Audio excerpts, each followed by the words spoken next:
Setting it off, letting it off, beginning, rough till the ending. Yeah, it's working again. Setting it off, letting it off, beginning. Check it. Yeah, setting it off. Long live the king, long-winded from the brain. Too many words I can't explain. How many times I gotta tell y'all I'm rap menthol. Get you high like cholesterol, homie. This is last call for that pure crack, for that boom bap. Align with the stars, keep repping until the sun moon collapse. Trying to find stability at the same time agility. Keep it moving up, find myself in a facility. Coming from a G's mind, old school like shoe shines on blue lines and rock shit on like Jeff 2 times. 2-pipe higher booster, you a liar producer. Your bitch Mariah Medusa. I am the future, intense like the rent spent. 2 days on a park bench with a stench, with my fist clenched. Nobody can ever feel what you felt. So put a quarter in your ass cause you played yourself.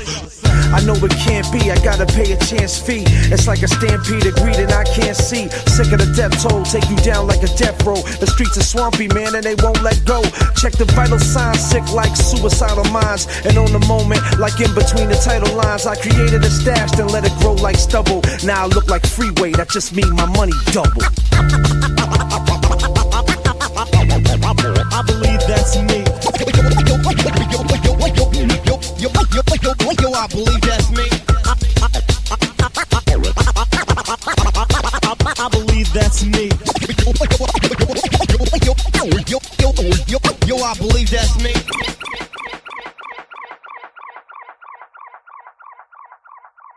Setting it off. J.F.K, y'all.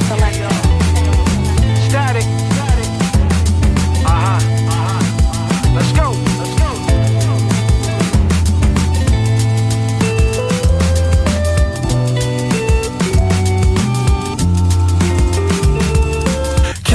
Killer, you ain't killing, boy. Couple stacks on the gram, you ain't chillin', boy. Feds watching, you know they got your picture, boy. You crashing out, you dummy, you need to kill the noise. Killer, you ain't killing, boy. Couple stacks on the gram, you ain't chillin', boy. Feds watching, you know they got your picture, boy. You crashing out, you dummy, you need to kill the noise. Had a chick, she lived on the hill, that was Bayview. Peace to the real ones who always stay true. It was juvenile detention before they age you. Growing up in the system, we all paid dues. We were hellbound, like Jeff 2 times. UNLV, Chelsea on the blue line. Hustle at the airport, doing shoe shines. Live to die, we were all doing crime. Up late, just trying to make a flight. Sitting back, watching J's turn the night. Grays on her face now, how they turning white. You know moms did her best trying to raise us right. Archetype on the mix, feeling the vibes. If you can't see the shine, it's like your eyes are blind. With all due respect, it's like they living a lie. This is a wellness check, hip hop's alive. It go killer, you ain't killing, boy. Couple stacks on the gram, you ain't chillin', boy. Feds watching, you know they got your picture, boy. You crashing out, you dummy, you need to kill the noise. Killer, you ain't killing, boy. Couple stacks on the gram, you ain't chillin', boy. Feds watching, you know they got your picture, boy. You crashing out, you dummy, you need to kill the noise. It was Lafayette, 5 leads in the basement. All I see now is dreams in the matrix. Why they so vile, seems they fiend for hatred.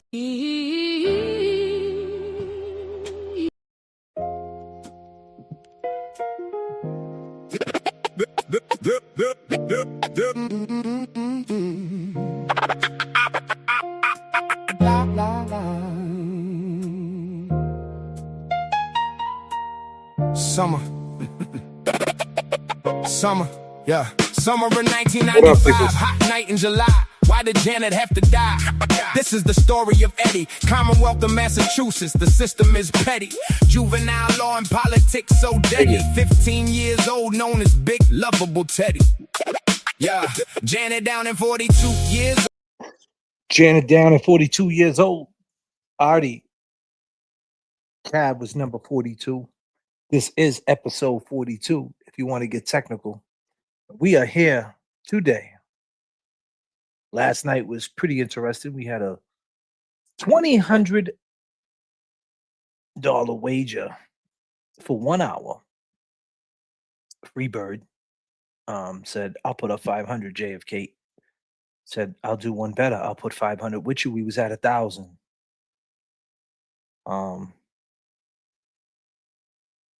Then shooting informants not drugs comes in and says, I'll put another 500 up. Now we're at 1,500. Um, Sully P says I'll put up 250. We was at 1,750. Then we got another 100. Someone put up 50 to make it an even 1,800. Then we got another 100 from Melissa and another 100 from Mitzi, if I'm not mistaken. And that evened it out to 2,000. And then someone threw up another 100. So it made it 2,100 for 1 hour. Now, a lot of people didn't know Artie was in the chat last night.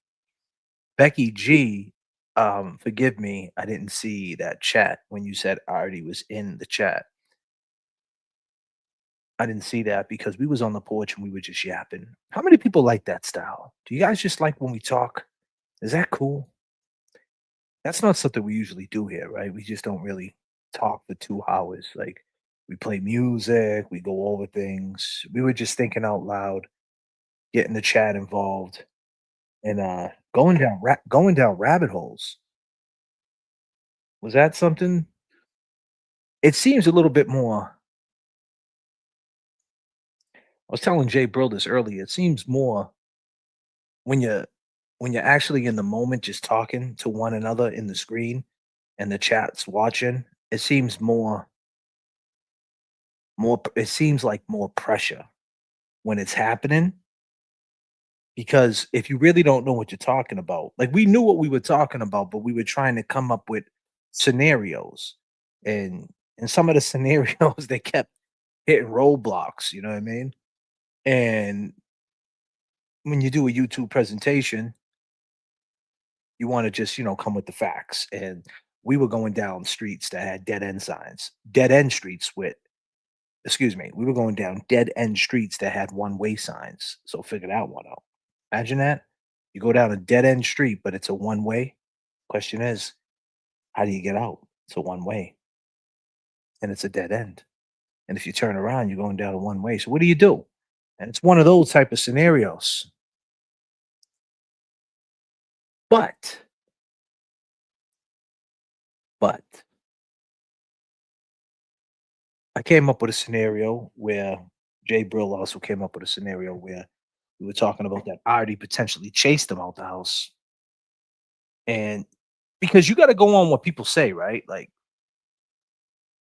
he jumped fences, Artie kept saying, he jumped someone said he jumped the fence and he was on a water hose and all these different things. So then you think about it. You say, is there any truth to this madness? So as I was going down the rabbit hole, if you guys were tuned in last night, I was kidding around with my Under Armour sign because it kind of looks like a badge, right? I was like, oh, let me fix my badge, right? And Jay Brill said, clip that. And I started going into a scenario where maybe maybe Artie chased Eddie. And Eddie was scared because he knew he was being followed, and he knew that if he said anything, potentially Artie could have showed up at his house, and you know, basically a killer was chasing him, and he had to come up with a quick story immediately, because he was scared. It makes sense. It makes sense. But as I said that and was coming up with the scenario, Artie chimed in. Of all the things he chimed in on, that. And I don't want to make nothing of it, but it's pretty telling, so to speak. He chimed in and said, "Calm down, rookie. Calm down, rookie." Now I know he was probably joking, but it's like a cat and mouse game to him, right? When you think about it, because last night he was offered $2,100, and I'm sure we could raise $2,100 today, this afternoon, this evening, if Adi wanted to come on the show. I'm sure that offer still stands. $2,100 for an hour. Wow. Call me a cab. Call me a cab.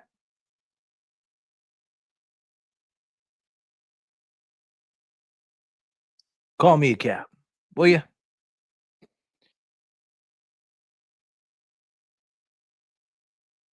Ooh, good point, Becky G said. I didn't clock his timing. Yeah, well, I was going through because last night, like I said, we was on the porch and we were talking and we said a lot of things. So I was going back to see the perception from you guys' perception, what we look like. Because like I said, when you're talking, like when you're here where I stand looking at the camera, talking to you guys and looking at the chat, you try to, you got to have confidence, right? And you got to kind of know what you're saying. You got to have a beginning, a middle, and an end. And you got to be somewhat prepared, and I try to be prepared. A lot of us, a lot of um, influencers want to be prepared. You look at the clock. How long have I been talking? Have I been talking too much? Have I been cussing too much? And things like that. I look back and I say, damn, I've been saying the F word way too many times. It's just not a good look. And it's not just because, I mean, some you guys might not care, but I care, you know. I care like if I'm swearing too much. That's just a quirk of mine. I've been cussing my whole life. So I'm trying my best not to do that. So I just go back sometimes. But last night I actually went back because I know that me and Jay Brill were just talking back and forth, but scenarios of what could have happened to Janet Downing if Eddie O'Brien in the summer of 1995 did not kill Janet Downing. It was the summer of 1995. I went back and I watched a little bit. I didn't watch the whole thing, but I just watched the part where we were talking about when he got chased. And I noticed there was a super chat in there by the lovely Becky who said, "Hey, Adi's in the chat." And I'm like, "Is he?" I'm saying to myself. And then I scrolled up like a couple, and there he was. And right when I said, I came up with a scenario of Adi possibly chased, Jay Brill was saying the same thing. And I also came up with a question of how did Artie get to work that day? Keep in mind, the green cab is about 10 minutes away from 71 Boston Street. So, how did he get to work? If he took his personal vehicle and he lost the key to the cab and he needed to get out of there, technically, if it's 10 minutes away, in a vehicle, it's walkable. But I mean, he is a cab driver. All you got to do is just call his dispatch and a cab will come pick him up, right? I mean, he could just go to green cab and grab his personal vehicle and go to the hospital. But the biggest question, ladies and gentlemen, if you're just tuning in, was now the new timeline of events 31 years later, almost 31 years later. The new timeline of events is that now Adi is at South Station dropping off a fare. The dispatch comes in and says, Adi, you got to call your wife. He calls his wife. Let me tell you the original. The original one was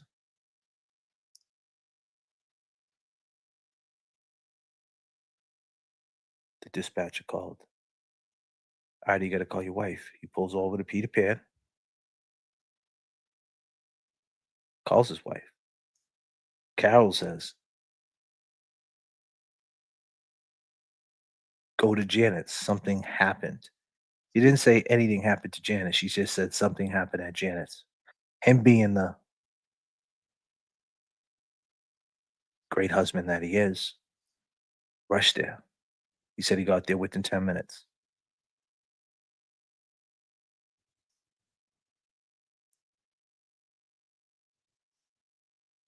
But Kevy Kev 781 on the Cash App.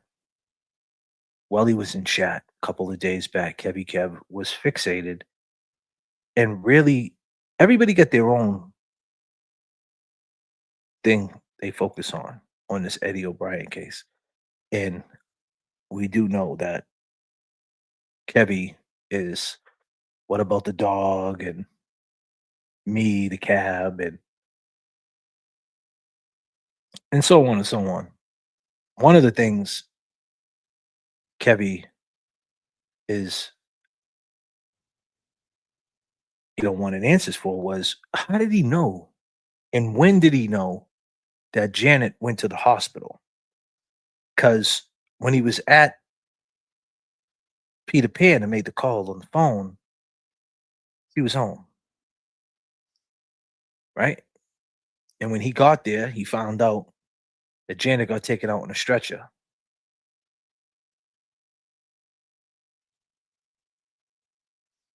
And he also said that he went to Gina's house, called called Carol at Mass General. And that's when Carol relayed the message that Janet didn't make it. But why did he call the hospital? Was Kevy's point. Why wouldn't he call home? Why wouldn't he call home? It was 10 minutes, 15, 20 minutes passed by his timeline. Why didn't he call home? Why would he assume that she went to the hospital? Who told him that she went to the hospital? Where was the line of communication? Adi realized at that point, Kevy had a point. And now the story changed. He said, modified.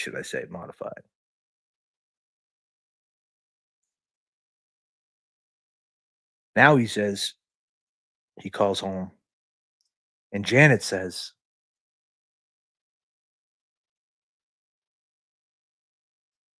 something happened at Carol says, I always mix them up. Carol's Janet's sister. R.I.P. Janet Dallin. Carol says, I'm going to the hospital.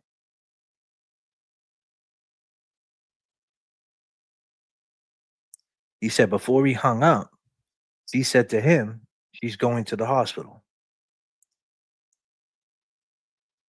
Well, there's a problem, ladies and gentlemen, for the people who ain't from Boston, Massachusetts. He was at South Station.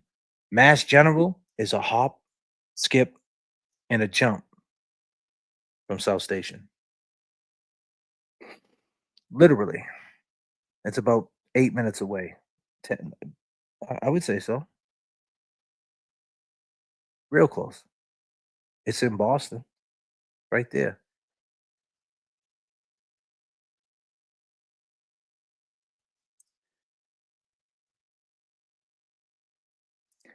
So, why did he go back to Somerville?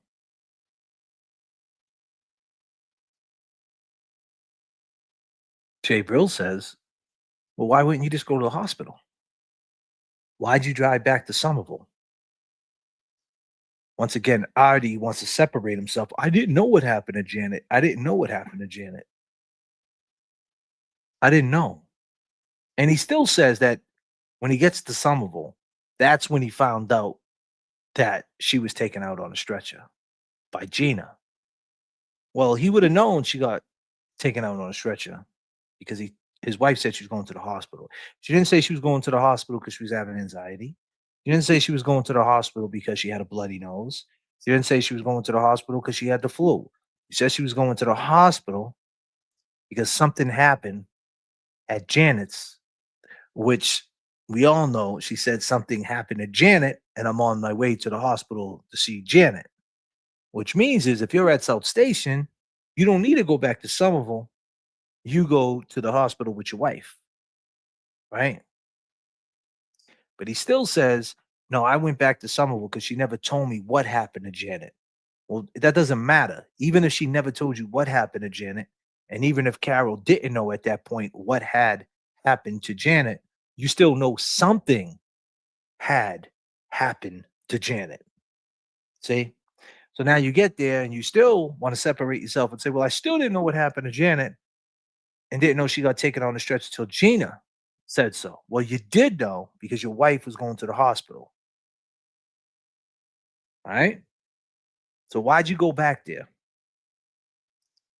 Why'd you go back there?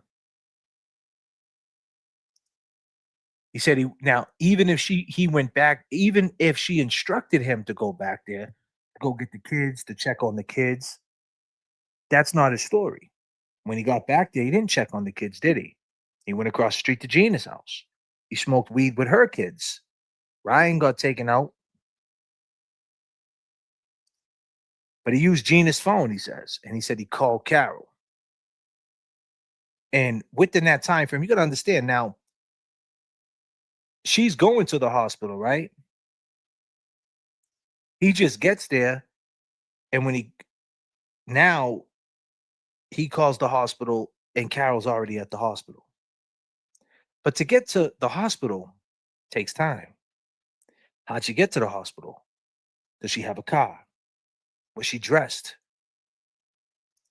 And from Malden to Mass General is about 20 minutes. So let's just say it takes 20 minutes to get there, right? 20, 25 minutes to get there, give and take. Well, depending on where she is in Malden. I would say it takes right about 20 minutes. And it's dependent on which way she went, too. There's a couple little shortcuts you can get to Mass General fast from Malden. But if you just went away, either way, 20 minutes to a half hour, right? It's not too far. But does she have to get dressed? It is 10:30. The time the time Carol found out that something had happened to her sister, keep in mind the ambulance on a Sunday night took her out at 10:22 at night. So how quick after did she find that out? Adi claims it was real fast by Carrie Ann. But there's a problem with that. People testified that people put statements that Carrie Ann wasn't there. So how did Carrie Ann know? And how did Carol get there? And when you get there, you still got to park your car. You still got to walk in. The ambulance still got to get there. So the ambulance from Somerville to Mass General is about 10 minutes. 10, 15 minutes.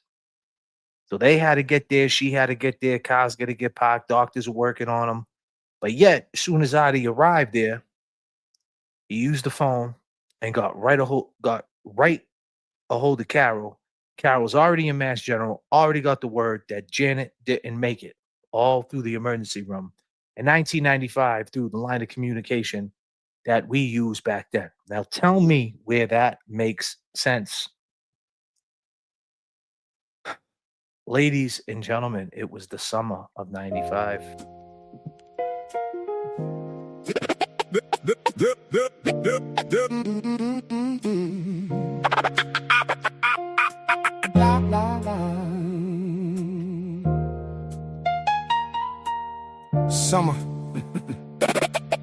Summer, yeah. Summer of 1995, hot night in July. Why did Janet have to die? This is the story of Eddie, Commonwealth of Massachusetts. The system is petty. Juvenile law and politics so deadly. 15 years old, known as Big Lovable Teddy. Yeah, Peanut butter, what Janet up? down in 42 years old, what's the motive? Killed in her home, young mother devoted. Eddie went in the house, the door was open. She was on the kitchen floor laying there frozen. Eddie claims this was not what he planned to see. A man with That's the the mask energy, grabbed him. Be quiet. Long gamers, it is time to match the energy. Let's feel the energy. Around the corner, washed up J.F.K. in the in the bathroom at Burger King. Janet was stabbed multiple times. Rest in peace. It was a gruesome murder scene. I agree. Eddie went to his work, said he got jumped, but never said a thing. What? About Janet lying there lifeless. His friend's mother from across the street. He was in the house. But Janet had a brother-in-law she kicked out for selling drugs. Said if anything ever happened to her, it's him you bring up. The night of the murder, he showed up, was acting suspicious in the front yard. Gina in Virginia says he was looking for his keys. It was humid and muggy, but he was showered and neat. He was a cab driver looking for his key. Looking for a key to one of the cabs in the fleet. Yes. How did he know something happened on that street? Eddie says he is innocent, and the cab driver did it.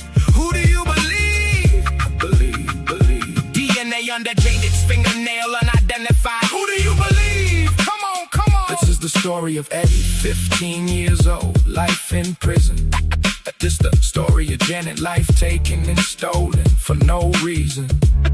was the summer. July of 1995. Do you remember? 30 years ago, why she have to die? 15 years old, locked in a cage, a murder that he always denied. La, la, la, la. Woo! Let's go. Summer of 95. La, la, la. Life goes by. Welcome to the stream. Long gamers, peace and love. La, la, la, la. La, la, la. Let's take them back.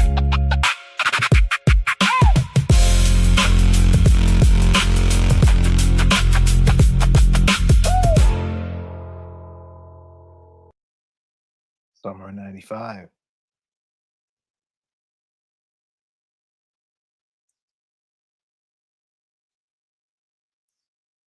Boom. What's up, brother? What's going on, everyone? What's going on, J.F.K? How are you? Just hanging out, hanging out. So we came up with a we finally came up with what we're gonna run with from now on. What we think happened. We talked about it earlier. And keep in mind, we have an idea what happened if Eddie didn't do it. If Eddie didn't do it, right? If Eddie's not the culprit, here's the alternative theory that we think. So you could do the honors, my dude. You ready? So, yeah, I'm ready. I'm, All right. just clearing my No, I'm throat a just little saying. bit. No, I'm just making sure. I'll give you time. It's So, crazy. yeah, it's crazy. It is really crazy. Just like, but it's really like the only logical scenario, really, from what the facts we've gathered and from what I've heard personally. So, Eddie went in the house, seen Janet. That's when Artie, the masked man, tried to stab Eddie. That's why he got the defense wound on his hand. And that's why he made up the story of getting jumped, because he didn't want to say Artie was in the house. The kids knocked at the door. That gave Eddie enough time to run out the back door. I believe, Artie chased him out the back door, lost him, somewhere in the mix, end up going back to the house, realized he lost his key to his cab, and walked up fresh. Well, I believe he went back in, showered up, and cleaned up, and then came out of the whoop back again to come up, see Gina fresh to death, and that's where we're at. Makes sense. 9:20, they knock on the door. The boys walk across the street. They close the door. He runs out. Once he realizes the boys are gone, he goes out behind them, or he could have went out behind them at that time. We don't know how urgent he was in the moment, right? Like to Jay Brill's point, he loses them. He doesn't want to be seen. He gets to like a light part of the street or something. He starts running towards Burger King. He stops. He turns back around. So we'll say around 9:30, 9:35, he goes back in the house. He does what he got to do. He grabs whatever he got to grab, whatever he had set up already. And then he realizes, shit, I ain't got my key. That was his main concern once everybody seen him, was that key. Fuck, I lost my key. I'm fucked up. My key. And so now you got to walk up the street.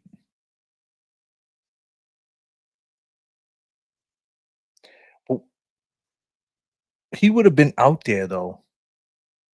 If that's the case, then when Ryan showed up, right, that could kind of make Ryan, if we throw Ryan in the mix, which we have a idea about it, because Ryan, when Ryan rolled up, wherever he rolled up from, the taxi would have been there. Yep. So Ryan would have been like, where's my uncle at? And did Ryan see his uncle? What? Or was Ryan there? So I came I don't know. I came to a conclusion in my own mind. I'm really not gonna say much about Ryan because I don't have full facts. Just I can't go off of not having a timeline. I have my Do you thoughts, think? but I'm Do not you gonna speak think? about those. Do you think Artie's the killer? Honestly, he could have helped. If Eddie's not the killer, is Artie the killer?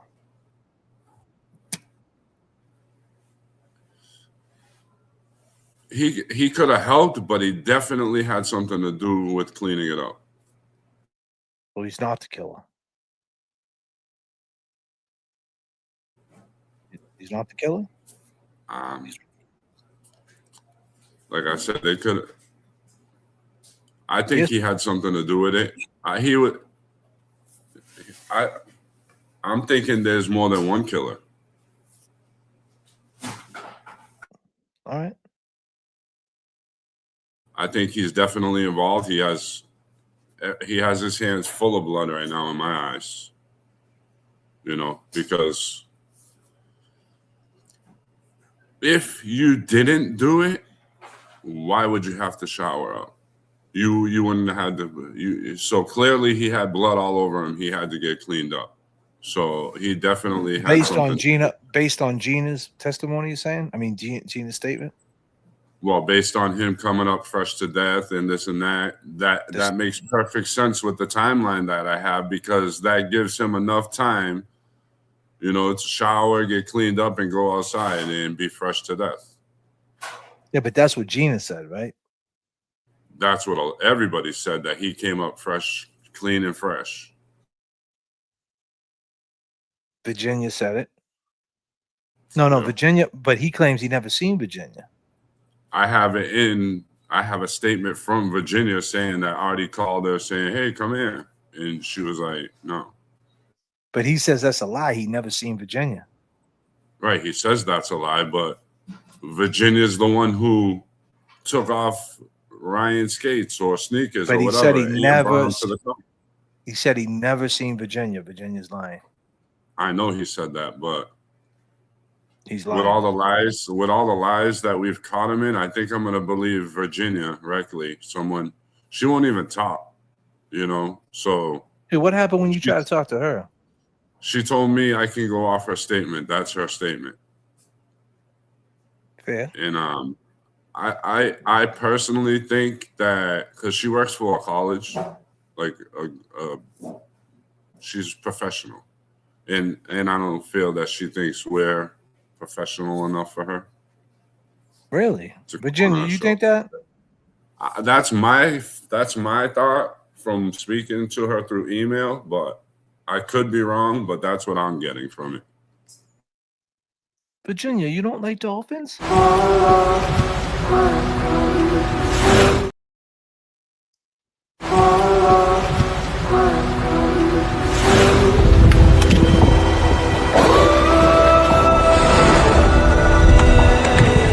Everything comes from the stoop. Everything.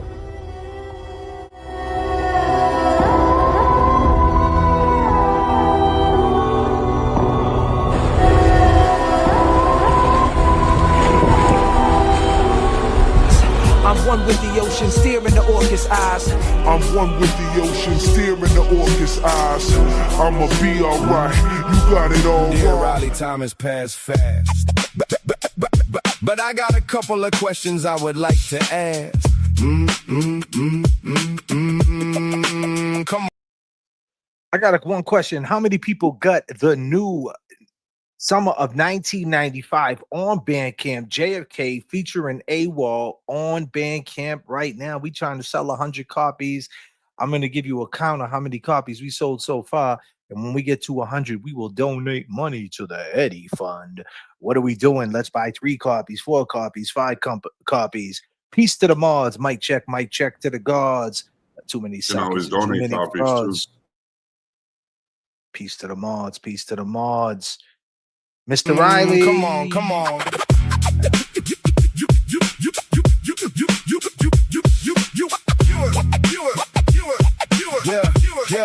Yeah, you were 52, I was 15. You became Attorney General. I went to Walpole at 17. State prison never was a fit for me. Do I ever cross your mind when you think of the lies, the deceit, the evil that you will reap? La la la. Come on. It's me, Riley. It's me, Eddie, the 15-year-old with the big head. Altar boy you thought was dead, but I am alive and I seen the notes that you wrote and what you said. Come on. Yes. Riley. I should have told you sooner. I was in the house, seen her laying in the dining room, but you was there investigating with the point to prove. I stayed quiet because I thought the killer would be caught. I assumed I was just a kid and you had a plan. You couldn't lose. But what about the truth? You were the district attorney. You targeted the youth, made it about you when there was nothing I could do. But now you are 82. Already had blood in the back of the cab, and it's crazy too. You were on scene with the CPAC unit that is known to be a shady crew. Come on, Riley! Times changed since you were in charge. The internet is talking, you are becoming a star. You are supposed to be older, relaxing in your yard, but we want answers for these scars. My dad is older, mom is too, for these scars. Walpole State Prison, Shirley Max, for these scars. Riley. Do you hear me? For these scars. Governor Well can't save the public perception. The notes that was written by you in my case overstepping. The DNA didn't match. You got to be kidding. I passed the lie detector in the truth serum. Riley. Come on. I was 15. You were 52. I'm in my prime now, and you are an old man. And I know now, and I know how, and why you did this. And I am so proud to say I'm innocent. So say it so loud. Riley, you did this shit. You are so ignorant. Run the deaconate under her fingertips, and maybe you can think again of me. Read my rule 30. Riley. Yes. Riley. That's hot. Just crazy. Adi, who paid you, and did you get a call from dispatch and relay a message? And you said that on a comment, Make It Changes. You said maybe dispatch paged him and he wasn't answering. Maybe they gave him the pager, like if he's in the shitter or something, you know.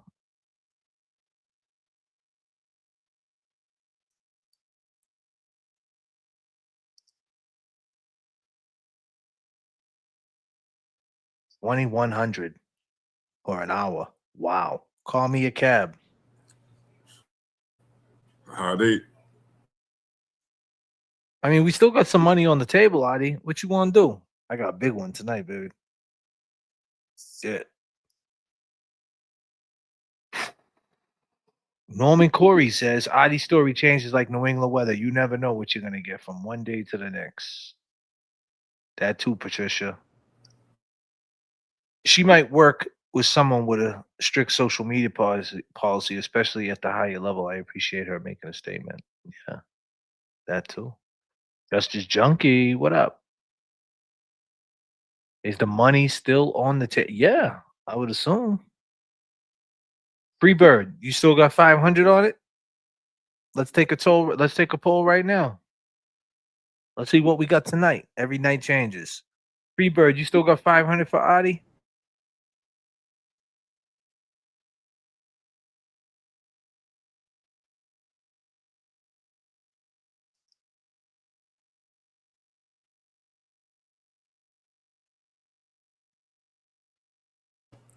No, you know he's in here though. That's for damn sure. We'll start it up. Freebird says yes, I am in. There's 500 from Freebird, 500 from me. So tonight we're at 1,000. So as of right now, at 8:24 p.m., it's early. Is it dark out there yet? Yeah, it just got dark like within the last 10 minutes because when I came up, it wasn't dark. It's dark now. Mitzi got 100, so we at 1,100. I forgot Mitzi got a hundo. So yeah, so that's 11 hundo. You got 1100 right now. Where you at, Artie? Same rules apply. I'll jump off if you want to get on. If shooting drugs on informant, he jumps in. That bring it right up to 16.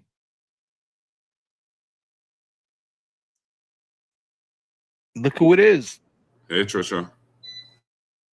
Trisha, did you hear the Riley song? I'm gonna play it for you again. Trisha, listen close. Dear Riley, time has passed fast. But I got a couple of questions I would like to ask. Come on, come on.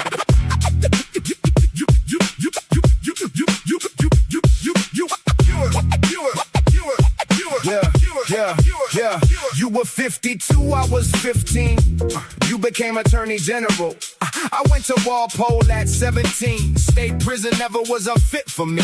Do I ever cross your mind when you think of the lies, the deceit, the evil that you will reap? La la la. Come on. It's me, Riley. It's me, Eddie, the 15-year-old with the big head. Altar boy you thought was dead, but I am alive and I've seen the notes that you wrote and what you said. Come on. Yes. Riley. I should have told you sooner. I was in the house, seen her laying in the dining room, but you was there investigating with the point to prove. I stayed quiet because I thought the killer would be caught. I assumed I was just a kid and you had a plan. You couldn't lose. But what about the truth? You were the district attorney. You targeted the youth, made it about you when there was nothing I could do. But now you are 82. Already had blood in the back of the cab, and it's crazy too. You were on scene with the CPAC unit that is known to be a shady crew. Come on, Riley! Times changed since you were in charge. The internet is talking, you are becoming a star. You are supposed to be older, relaxing in your yard, but we want answers for these scars. My dad is older, mom is too, for these scars. Walpole State Prison, Shirley Max, for these scars. Riley. Do you hear me? For these scars. Governor Well can't save the public perception. The notes that was written by you in my case overstepping. The DNA didn't match. You got to be kidding. I passed the lie detector in the truth serum. Riley. Come on. I was 15, you were 52. I'm in my prime now, and you are an old man, and I know now, and I know how, and why you did this, and I am so proud to say I'm innocent, so say it so loud. Riley, you did this shit. You are so ignorant. Run the DNA under her fingertips, and maybe you can think again of me. Read my rule 30. Riley. Yes. Riley. This is a J.F.K. production. Carol 9:45. Artie said he arrived. Yeah. How was that possible? Was Artie already inside?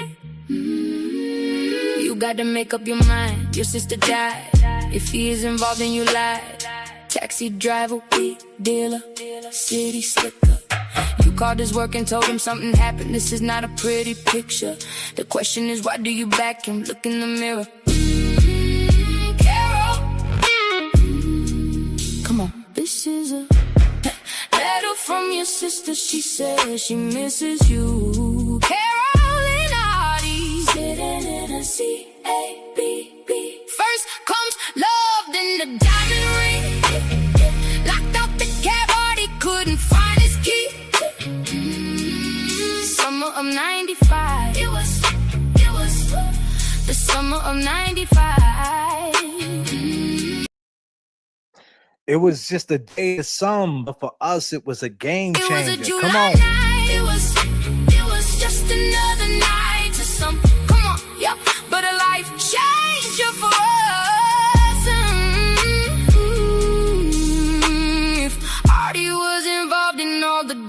Carol, you are covered in mud.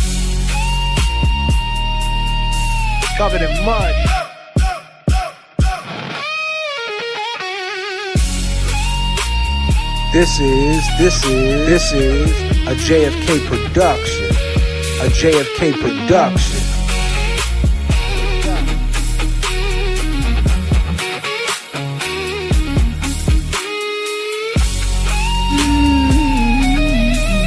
J.F.K. in the mix. Come on. Right now.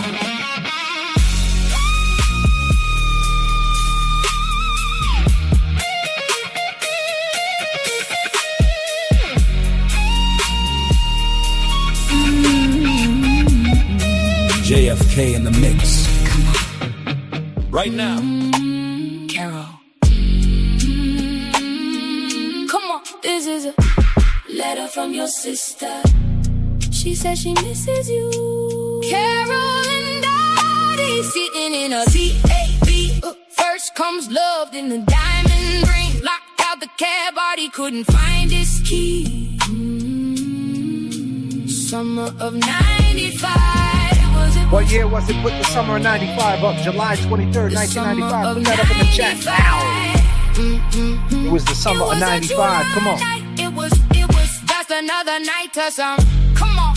Yeah, but a life changer for us. If Artie was involved in all the dirt, Carol, you are covered in mud.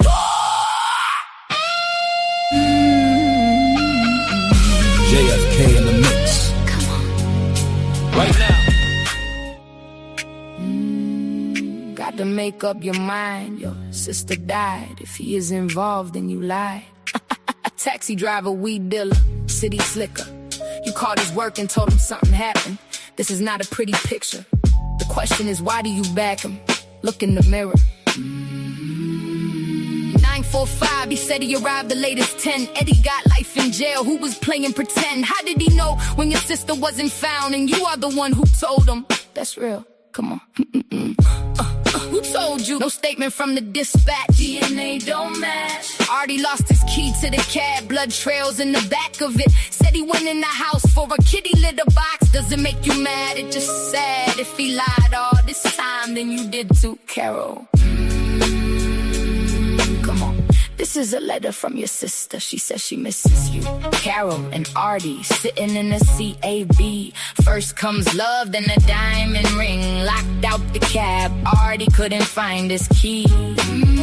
Summer of 95. It was the summer of 95. It was a July night. It was just another night to some. Come on. Yep, but the life changer for us. If Artie was involved in the dirt, Carol is covered in mud. Let's go! Let's go!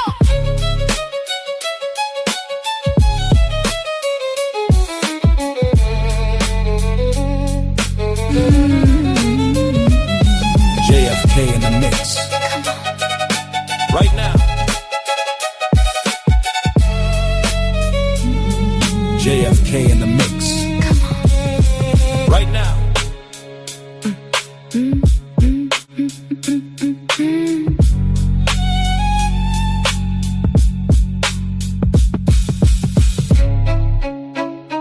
It was the summer of 95.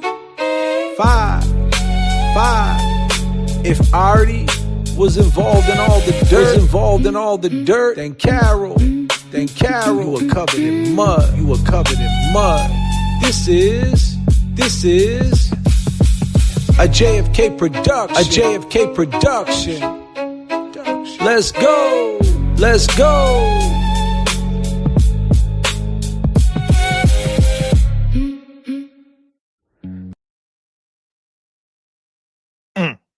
It's like a movie, man. It's like a soundtrack, man. Come on. Are we painting the picture?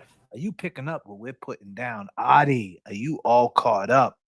I don't have the donuts, man. How about you? I got a message from my a message from my boy Big Papa Pump. You want to hear what he got to say? What happened? That's what I do. What am I going to do? Play the guitar? I'm going to do. That's what I do. What am I going to do? Play the guitar? I can't play the guitar. But I checked my pocket. I don't have no donuts. I don't have no cheeseburger. I know you love sugar, but I ain't got none. What am I gonna do? I don't have no donuts. I know you love sugar, but I ain't got none. Dude, that's what I do. What am I gonna do? Play the guitar? I can't play the guitar. But I checked my pocket. I don't have no donuts. I don't have no cheeseburger. I know you love sugar, but I ain't got none. What am I gonna do? I don't have no donuts. I know you love sugar, but I ain't got none.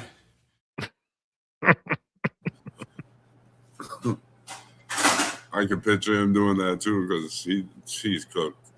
Big Papa Pump. I got one for you though. I got one better. You guys ready for this one? Born ready. Warning label put on them telling in the 90s GM's minivans had a warning label put on them telling you not to smash your face on the corners of the doors when you went to close it. The shape of them curved out and it made it really easy to hit your head when you're closed.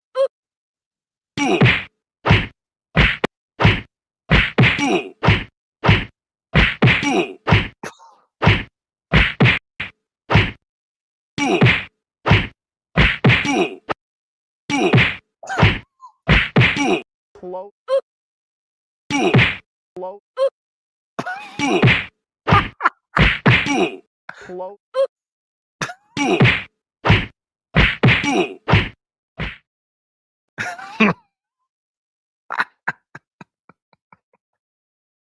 Yo, it was the summer of '95, bro. Man, Fuckery Donuts is officially open. I got a question for everybody out there. This is the Fuckery Donut Shop, and we are here early, 8:37, giving you laughter, giving you seriousness, giving it to you straight. The question is, what type of donuts do you like? We need a donut roll call. My pick today would be, I'd take me a coconut donut. I'll take me a coconut donut, you know? I think I would take a maple frosted right now. Maple frosted. I go with the coconut. What do we got? We got Boston cream. We got coffee roll. I love every single donut. Chocolate glazed. Jelly all day, every day, for sure. Maple glazed. The underrated gem, please. The sour cream, the apple crumb, blueberry cake, powdered jelly. Come on, who's hungry now? Strawberry frosted today. Blueberry cream cheese. Wow, someone went to Cane's or something. That's a special one right there. My man said the butternut from Donut King when they open back up. Nice. Maple. My God. Well, you know, I looked in my pocket and I didn't have no donuts. What am I gonna do? Play the guitar? I can't play the guitar. But I checked my pocket. I don't have no donuts. I don't have no cheeseburger. I know you love sugar, but I ain't got none. What am I gonna do? I don't have no donuts. I know you love sugar, but I ain't got none.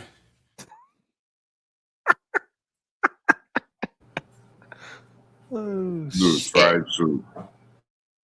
Big Papa Pump. He's your hookup. He was Jack Diesel, man. It's crazy. Braun looking just like him.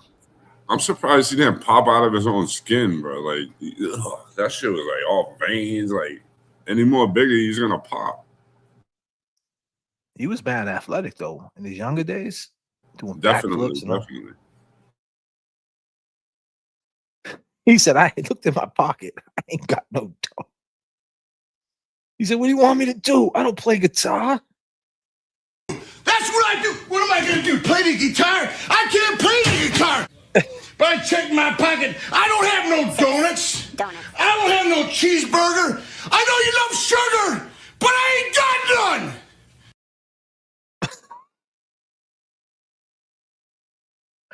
Shit.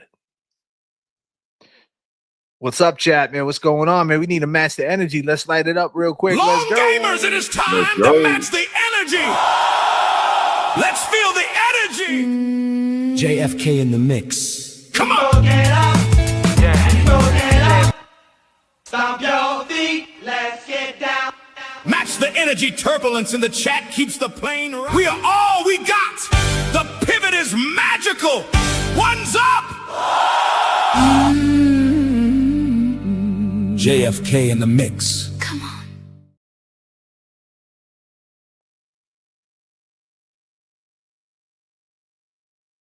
Nice.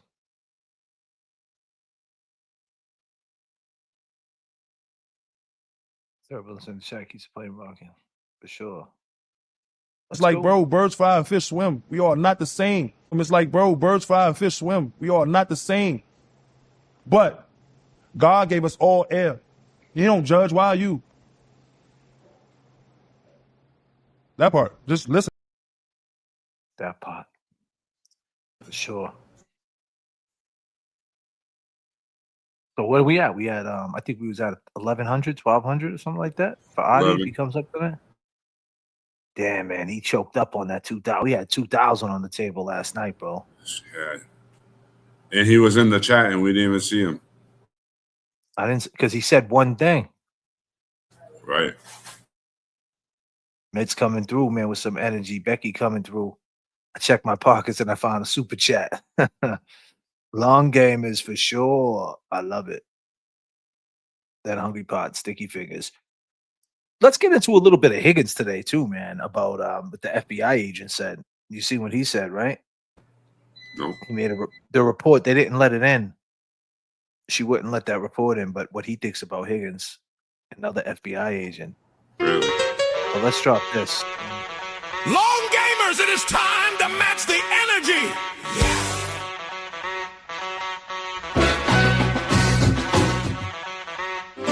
Match the energy turbulence in the chat keeps the plane rocking.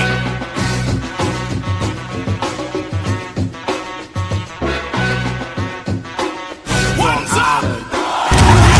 I walk outside. Energy, come on. We in the hood? Or the hood in the head? Absolutely. Sticky fingers, lady. Sorry for the pause, didn't mean to leave you hanging. I'm good to go so that you know my words flow. I got the voice that's choice, kicking in this demo. Getting fully paid with my man Andrew Jackson. My bank account and Ben Franklin just maxing. So I sit court while my 50s I saw it. Once in a while I lounge about in the gear that I brought. Taking daily shopping sprees with major credit cards. Buying up before disregard. Come on, y'all. What's up? What up, Roseanne? Long gamers, it is time to match the energy. Yes. Are you ready? Come on. Match the energy turbulence in the chat. Listen. We are all we got. Valid. Living in J.F.K. in the mix. Come on. Be love.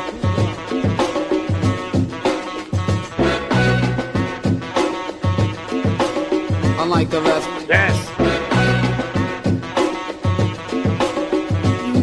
J.F.K. in the mix. Those guns away, boy. Almighty JVC for.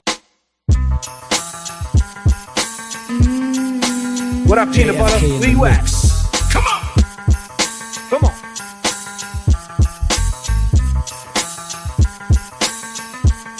Playing with that fire, your ass will get burned. Adi. J.F.K. in the mix. Adi. Come on. Come on. E-Pags, what up? Chilling in New Let's Hampshire. feel the energy. Let's feel it. How we doing out there? J.F.K. in the mix. Come on. Right now. The pivot is magical. One's up. Let's feel the energy.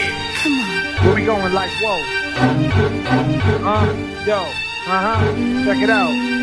J.F.K. in the mix. Come on. Long gamers, it is time to match the energy. Yes. Are you ready? Come on.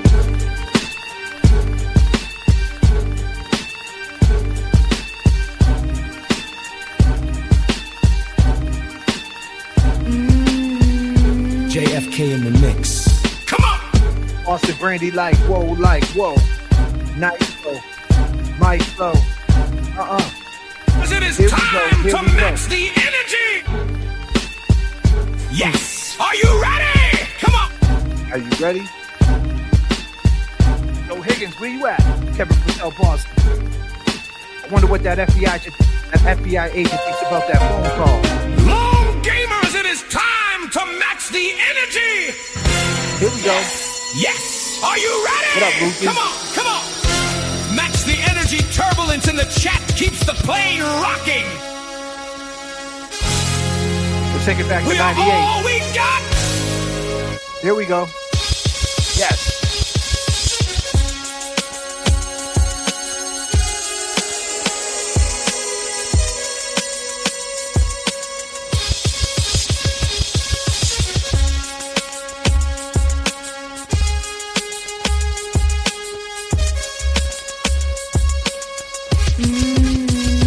J.F.K. in the mix. Come on! Right about that, Mama D.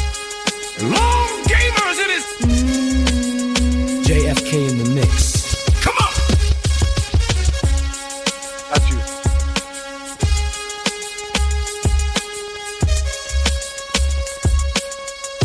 Long gamers, it is J.F.K. in the mix. Come on!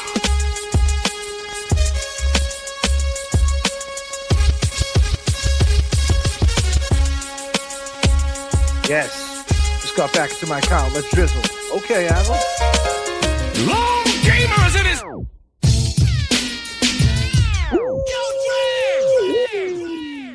That's Let's go. J.F.K. in the mix. Come on! Let's kick in the bass. J.F.K. in the mix. Y'all know this shit? J.F.K. in the mix. Come on! Here we go. If you smoke can, you a stupid motherfucker. None Say around what? the hood at the schoolyard clucker. Doing that crap with all the money you got. On your hands and knees, searching for a piece of rock. Joseph for Come on. a hit and you're looking for more.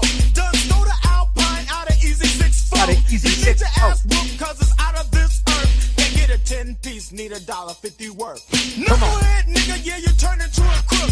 But swear up and down, boy, that you ain't hooked. You beat your friend up and you whooped his ass long. Cause he hit the pipe till the rock is all gone. You robbing and Yup. stealing, bugging and killing while the dope man's dealing. What is healing your pain? Cocaine, this shit's insane. Yo, E, she's a berry, let's run a train. Man, I wouldn't touch that bitch. Me neither. I'll go home and watch out your beaver. And niggas Come out there on. messing up people's health. Yo, what the fuck you gotta say for yourself? Well, I'm the dope man, yeah, boy, wear corduroy. Yeah, boy, wear Money corduroy. up the head, but unemployed. You keep smoking that rock and my pocket's getting bigger. Yo, got that Hey, what? 5-0 double up, nigga. Yeah, high Okay. rolling, big money, I'm folding. Bitch on my tip for the dick I'm holding. Sprung strawberry jocking me so early. Ho, you wanna hit, you gotta get your knees dirty. Now that's Come on. my life, that's how it's cut. Hey, dope man. Bitch, shut the fuck up. Gotta make a run, it's a big money deal. Gangsters got the R.I.P. fake, but you Easy. can get the real from the J.F.K. in the Yeah, mix. that's me. Come on! Yo, can I get a G? Dope man, as much as he can. I'll tell you right now, there ain't no other influencer on YouTube playing NWA at 8:50 at night on a Wednesday. J.F.K. in the mix. Come on! J.F.K. in the mix. Come on! That was for you, Mr. O'Brien. You said you wanted to hear NWA. I got you. J.F.K. in the mix. Come on! Mr. O'Brien was singing. That's why he got to go to bed. His wife was like, yo, what are you doing? Go to sleep, will you? Let's go. Don't give up, people. Mr. O'Brien, I heard you're going through some things. Whatever you do, don't give up. Trisha O'Brien, don't give up. All my long game is going through something. Don't give up. Let's go. If you're feeling the energy, drop it. Come on. You got a horse. I used to believe we were burning on the edge of something beautiful, something beautiful. Selling a dream Broken mirrors keep us waiting on a miracle. On a miracle. Come on, y'all, don't give up. The darkest of days, having to heartbreak away. Never let you go, never let me down. Yes. It's been a hell of a ride, driving the edge of a knife. Never let you go, never let me. Adi, we got $1,100 for you to come up here and talk, man. Tell your truth. What are you doing? Come on. Don't you give up, nah, nah, nah. I won't give up, nah, nah, nah. Let me love you. Let me love you. Don't you give up, nah, nah, nah. I won't give up, nah, nah, nah. Let me love you. Let me love you. Woo!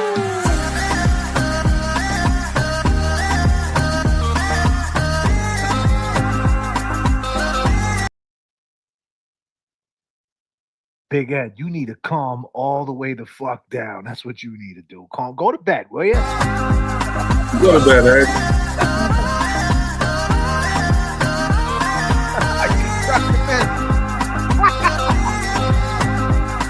Let's go. At the wheel, we got a million miles ahead of us. Miles ahead of us. All that we need is a rude awakening to know we're good enough. Come on. Yeah, we're good enough. Hey, Long Gamers, I want y'all to feel proud of yourselves because you're making Trisha and you're making Ed, Geraldine, family putting a smile on their face through all the shit they've been through. They jump in this chat. And even though that we talk about this trauma, it puts a smile on their face to know that we ain't giving up. Let's go. Come on. Darkest of days, having to heartbreak away. Never let you go. Come Never on. let me down. Oh, it's been a hell of a ride, driving the edge of a knife. Never let you go. Never let me down. Yes, let's go, chat. Don't you give Let's up, go. nah, nah, nah. I won't give up, nah, nah, nah. Let me love you. Let me love you. Don't you give up, nah, nah, nah. I won't give up, nah, nah, nah. Let me love you. Let me love you. Here we go.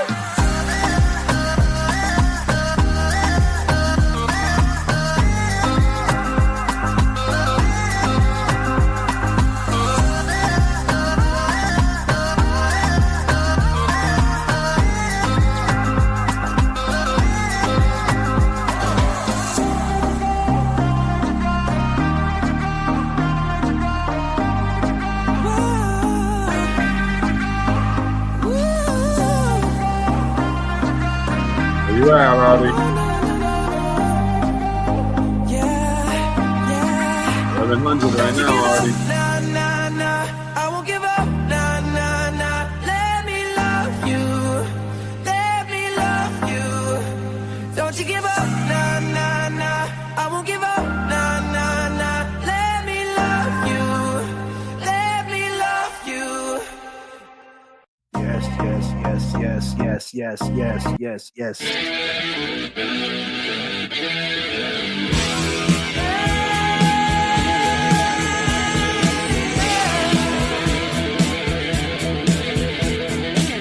Here come the jesters. 1, 2, 3. It's all part of my fantasy. I love the music and I love to see the crowd dancing Come on. in the aisles and singing out loud.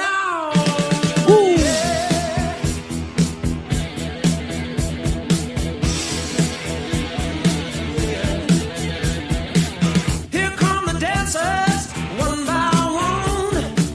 Your mama's calling, but you're having fun. You'll find you dancing on in number 9 crowd. Put your hands together now and sing it out loud. Come on. It's alright. It's all right. I'm a rock and roll fantasy. It's alright. I'm a rock and roll dream. Yeah. What up, Richie?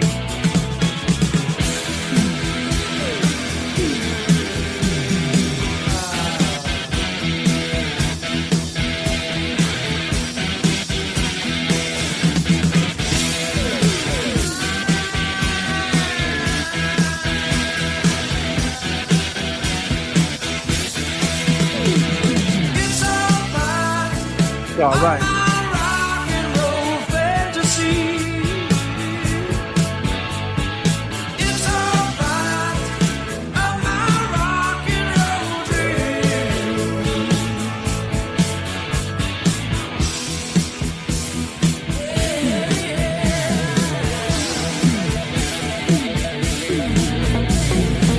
Put out the spotlights, one and all, and let the feeling get down.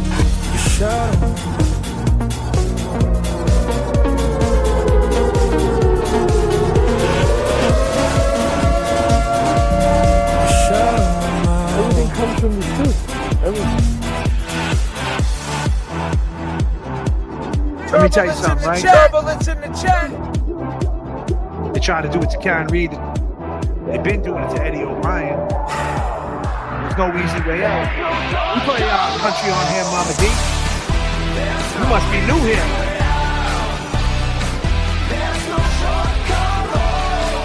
We 1000% play country. Turbulence in the chat. Turbulence in the chat. Come on. Turbulence in the chat. Turbulence in the chat.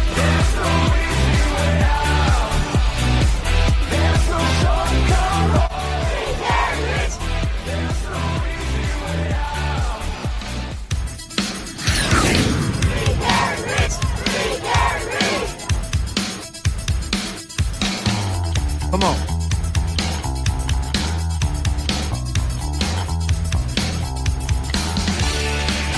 Turbulence in the chat. Turbulence in the chat.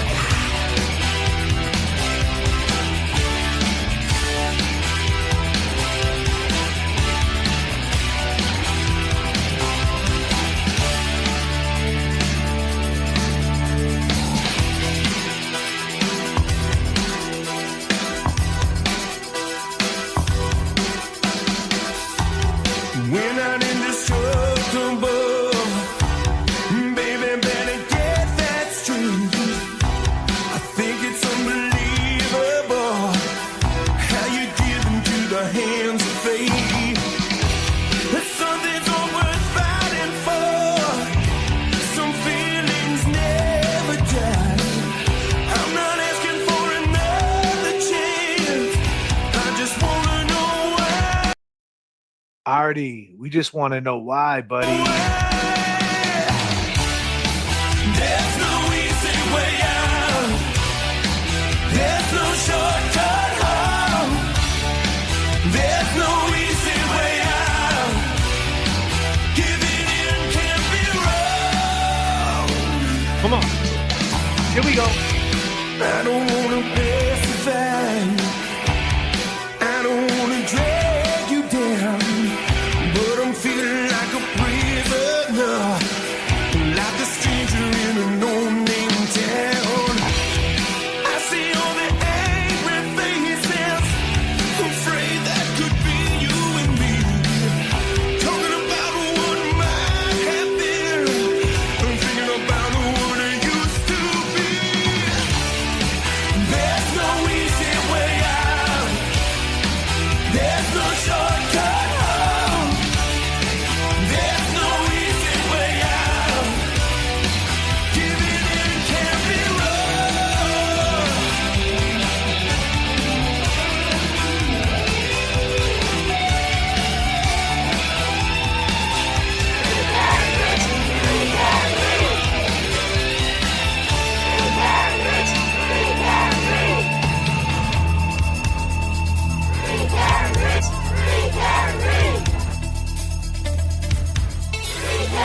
Baby, baby, we can share this skin. We can know how we feel inside. Instead of going down an endless road, not knowing if we did all right. Something's all worth fighting for. Some feelings never die. I'm not asking for another chance. I just wanna know why. There's no easy way out. There's no shortcut home. There's no easy way out. Giving it can't be wrong, no.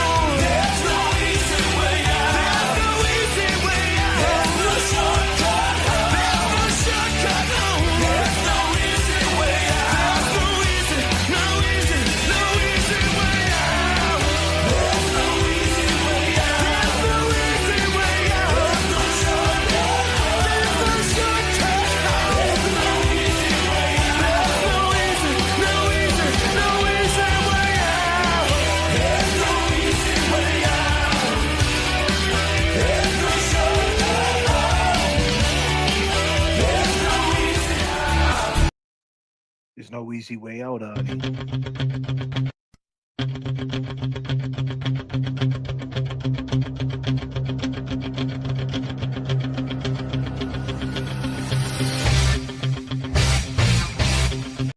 Adi, we got $1,500 for you right now.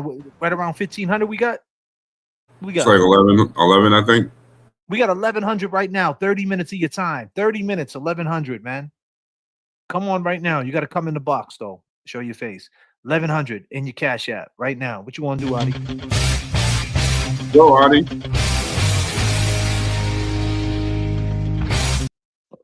Do you got the eye of the tiger, Adi? Are you all caught up, Adi? Are you ready, Adi? Here we go.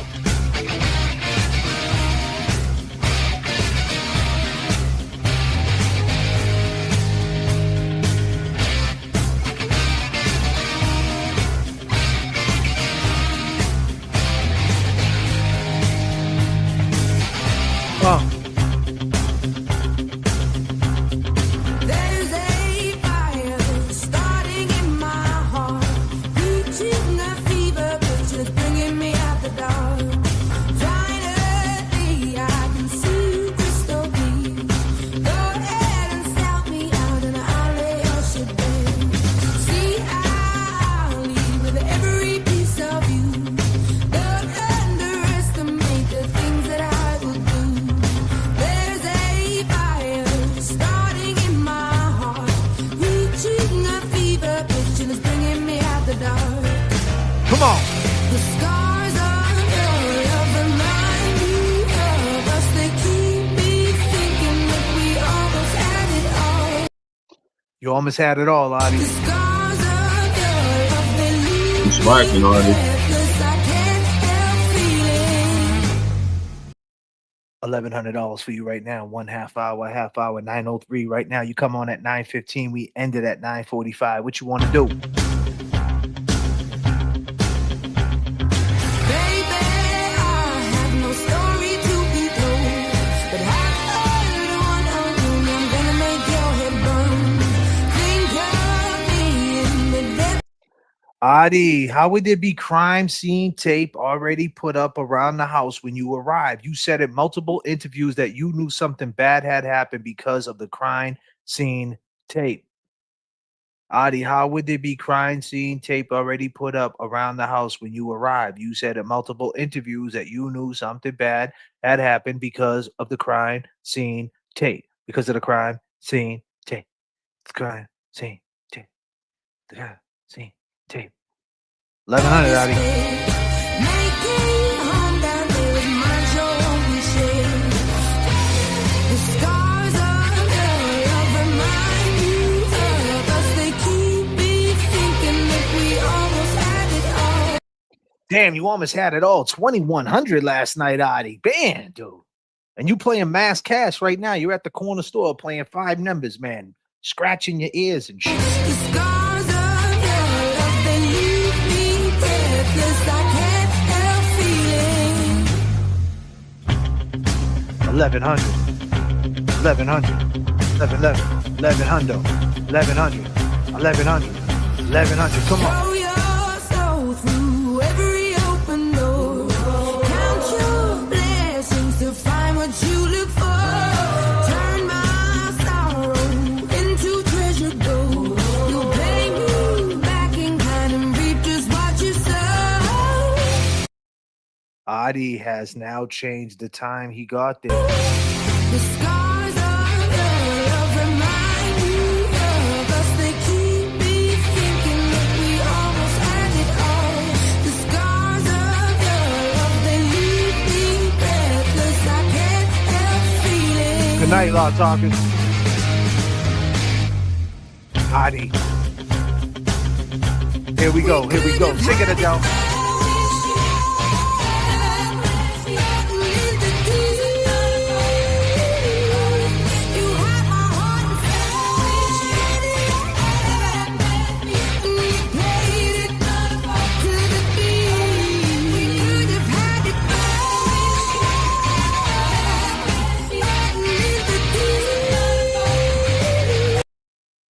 We had 1150, 1150 Adi, 1150, 1150, 1150.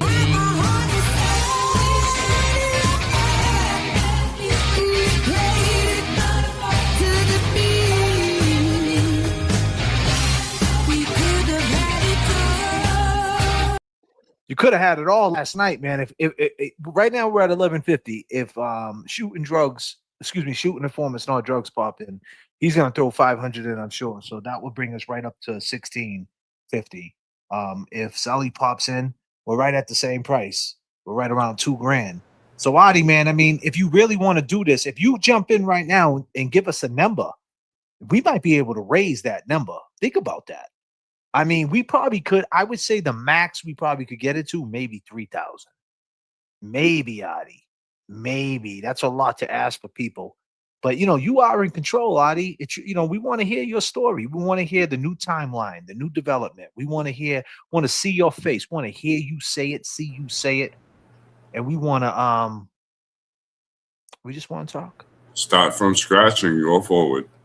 That's it. And remember, Mama D, I don't know if she's new here. I see that she's a new member. I don't know. I don't think she's new, though. But she said, do we play country? I do play country, and I got a country song for you, Mama D. You just became a member.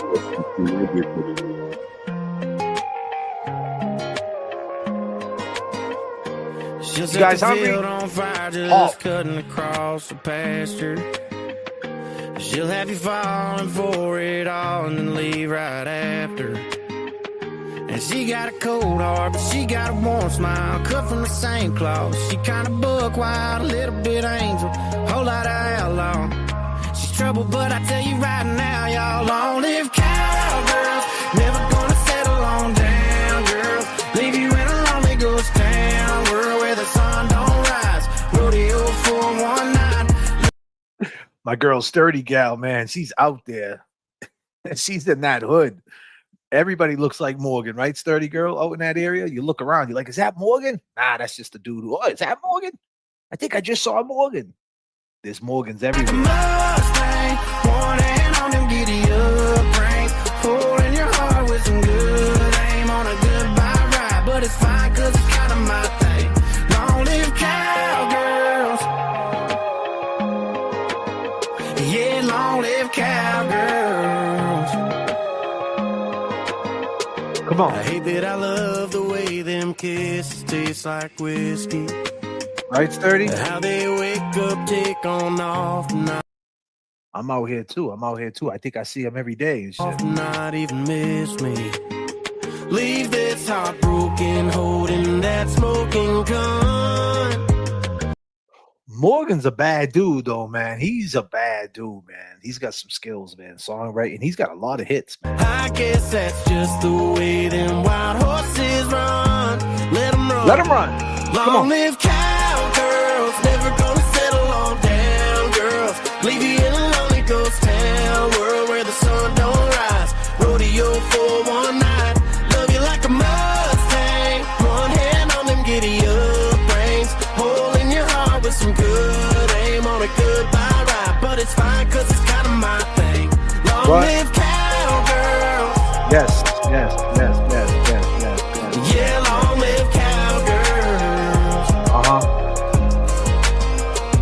Come on, cowgirls, don't you wanna take me away and lay me on down, girl, with the wild kind of loving you made. For God's sake, long live cowgirls, never gonna settle on down, girls. Leave you in a lonely ghost town, world where the sun don't rise. Rodeo 419, love you like a Mustang. One hand on them giddy up reins, holding your heart with some good aim on a goodbye ride, but it's fine 'cause it's kind of my thing. Long live cowgirls.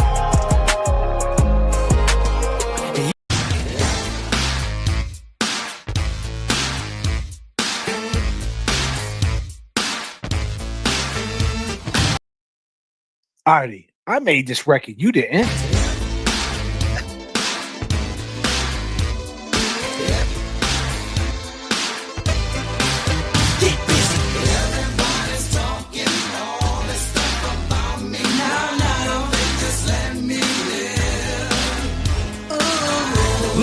Gamers, it is time to match the energy. Let's feel the energy. J.F.K. in the mix. Come on. Get up. I really don't care. That's my prerogative. They say I'm nasty, but I don't give a damn. Come on. This is how I live. Some ask me questions. Why am I so real? But they don't understand me, or really don't know the deal about a brother trying hard to make it right. Not long ago, before I win this fight, everybody's talking all this stuff about me. Why don't they just let me live? Tell me why. I don't need permission, make my own decision. That's my prerogative. It's my prerogative. It's the way that I wanna live. It's my prerogative. I can do just what I feel. It's my prerogative. Nobody can tell me what to do. It's my prerogative. 'Cause what I'm doing for you now. Come on. Don't get me wrong, I'm really not suit. Ego trips is not my thing. Oh, these strange relationships really get me down. All these strange relationships really gets me down. I see nothing wrong. Come on. Spread myself around. Sing. Everybody's talking all this stuff about me. Why don't they just let me live? Tell me why. I don't need permission. I don't need my own decision. It's my prerogative. I can do what I want to do. It's my prerogative. Can live my life. It's my prerogative. I'm doing it just for you. It's my prerogative. It's Come on. Tell me why can't I live my life? In my life. All of the things that people say.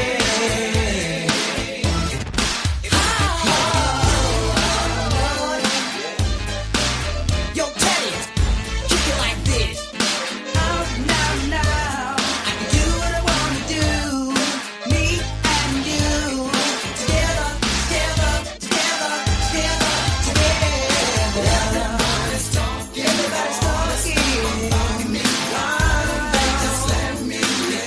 Why don't they just let me live? To make my own decisions.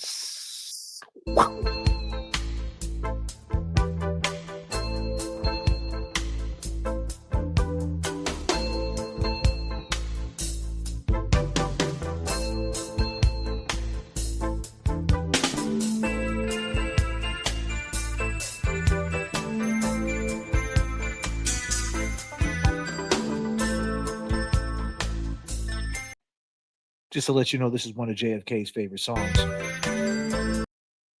That's just a fun fact. You consider me the young apprentice, caught between the silver and Charybdis, hypnotized by you if I should linger, staring at the ring around your finger.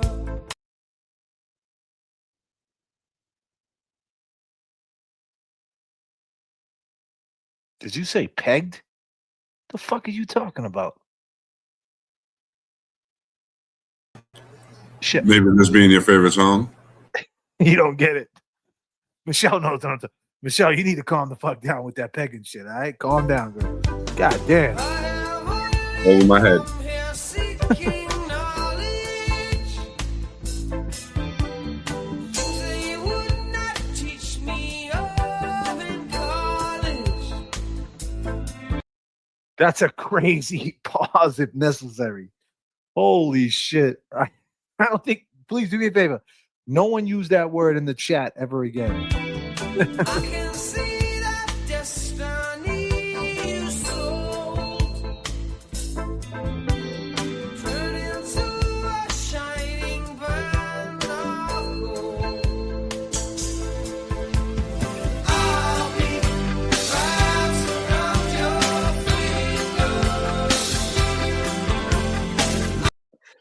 Absolutely. I love that you play a different variety. Hey, that's what we do, man. You know, I'm a hood booger, but I love all music. Music is therapy, bro.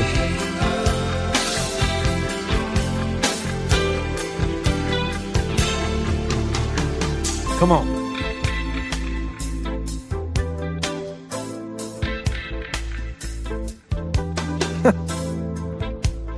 God damn. Oh, shit. Who's that? What's up, Richie? Thank you so much. Thank you, Patricia.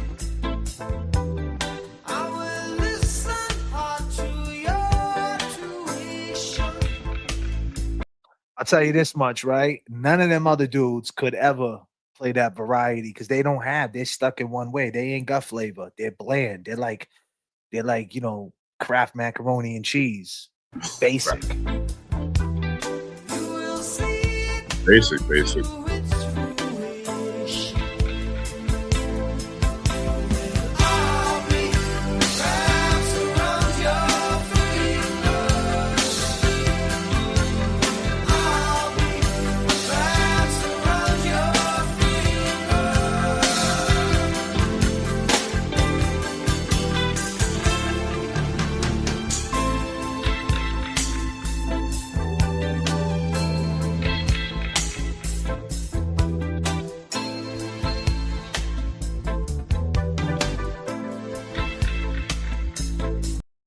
All right, so this is my favorite part of the song, right?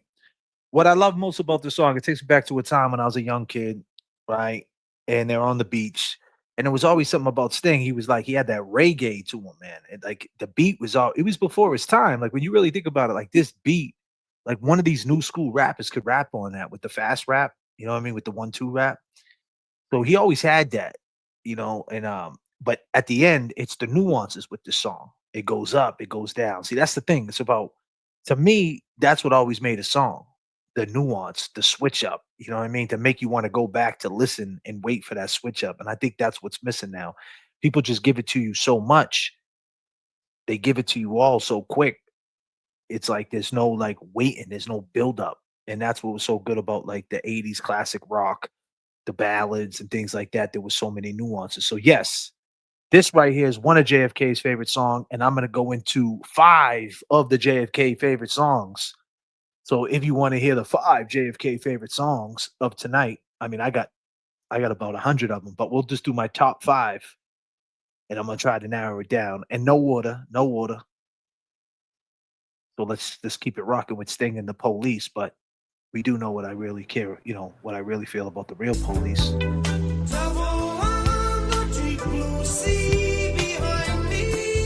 Here's the switch up right here. Shit gets crazy. Starts picking up and shit. You know what I mean? Here we go. You know what I mean? That's the shit that pulled me in right there. And then they just get crazy. And then you just wild the fuck out. Come on.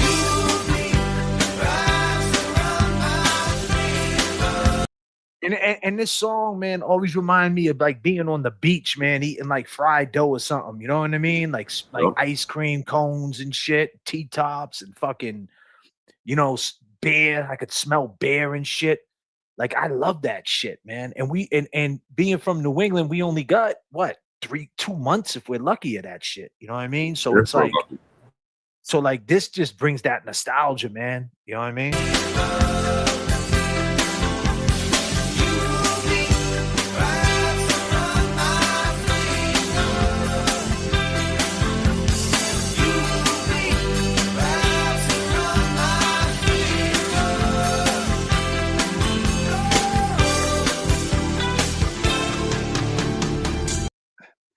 Well, that's why you're always drunk. E-Pags is walking up with a beer in here. I love the smell of beer, dude. Can you call me an Uber, JFK?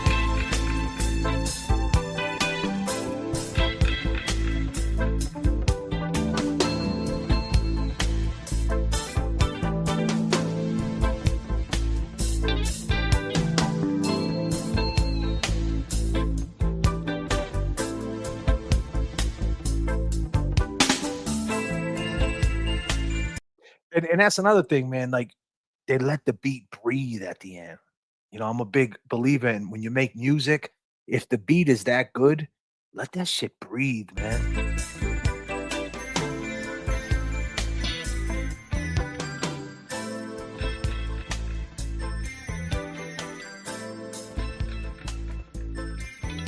Artie, what's your favorite song so we can play it for you, Artie?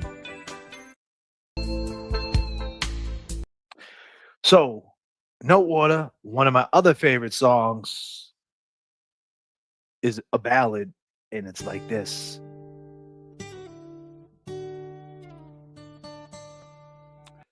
Would you think the dude in the bee hat and the funny glasses would be his top songs? These are my top 5, yo. Like my boy, yo, when I'm in the room with Static and Terminology and I got the phone on me like this and we're sleeping in the hotel and shit, and like we wake up in the morning, I'm playing this shit and they're like, yo, what the fuck is J.F.K. listening to? Yeah, if it wasn't for this music, it wouldn't be our music, right? I don't even listen to my shit. Like I listen to hip hop, but like I never listen to my own shit.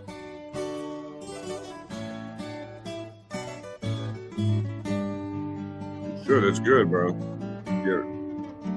Ryan. Thank you. Appreciate it. This shit's crazy.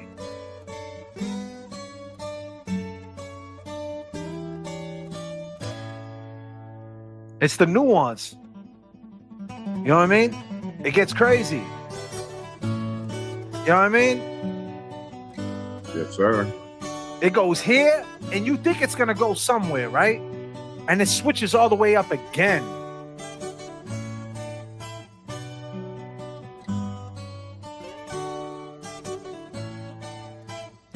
And here's another switch up.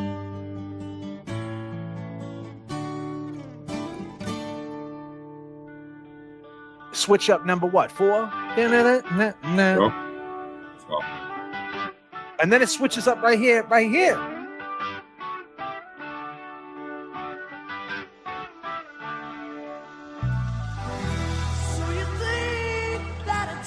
It's like, what? Mind blown, you know what I mean?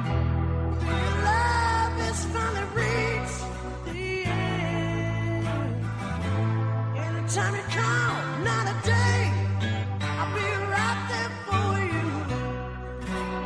You need a friend, yeah. It's gonna take a little time to show them in your broken heart. What? You don't know this song? Who's that? Who said that? You have it right up on your screen. I didn't even know I put that up. I just be flipping dudes cutting up. Here we go.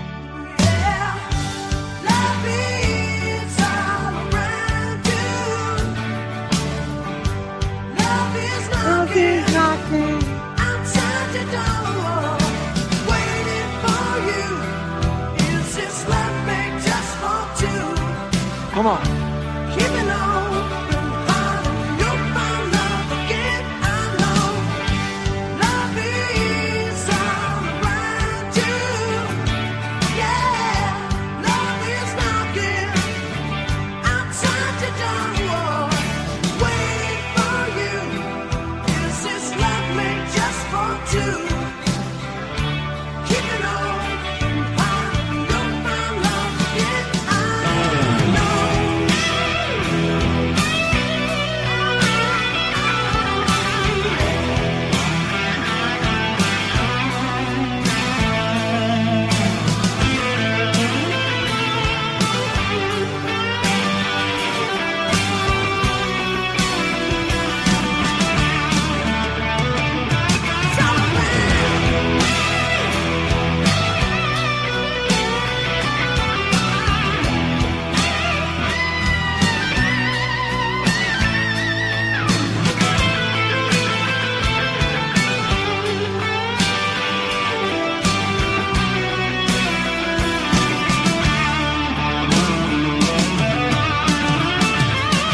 Here we go again, another new one.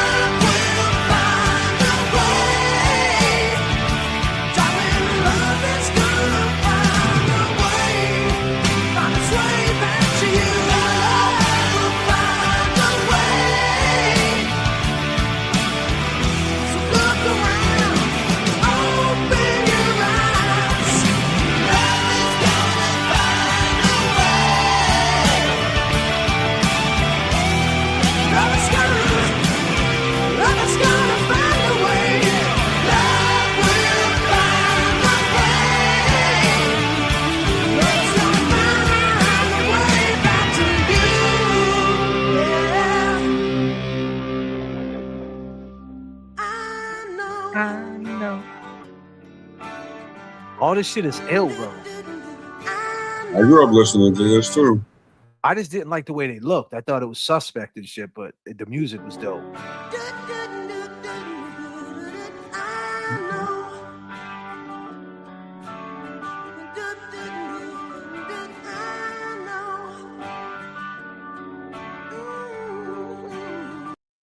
All right, so that's number 2. But like I said, there's no order.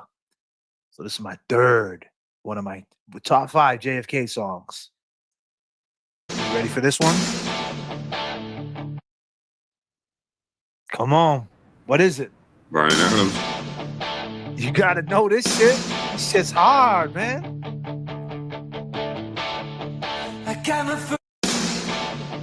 Come on.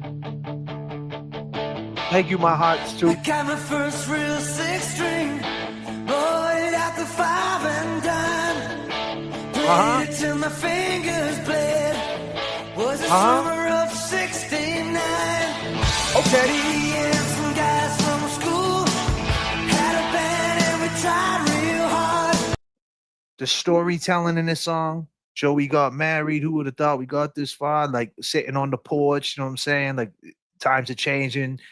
All the time that came, you know, come and gone. Like everything this dude says in this shit, even though he was talking from a viewpoint of summer of '69, you could go summer of 09, 99, 2025. Like this song will age as well for any generation because he's telling you like he had a dream, he had a guitar, he had a band, and like, damn man, look what that summer.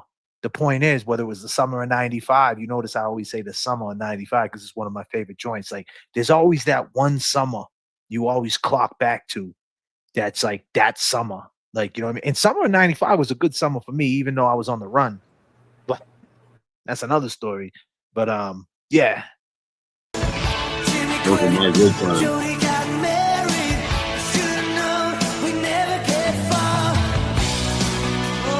Come on, sitting on the porch.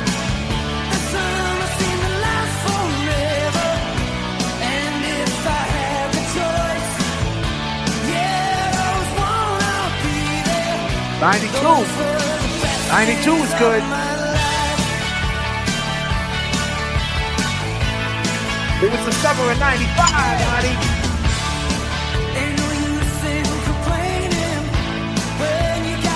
My last summer Kid Free.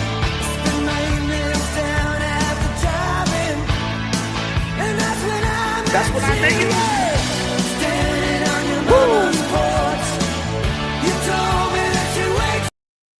And let's keep it real. This dude had a one-on-one voice, bro. Like his voice, like come on, no one had a voice like this.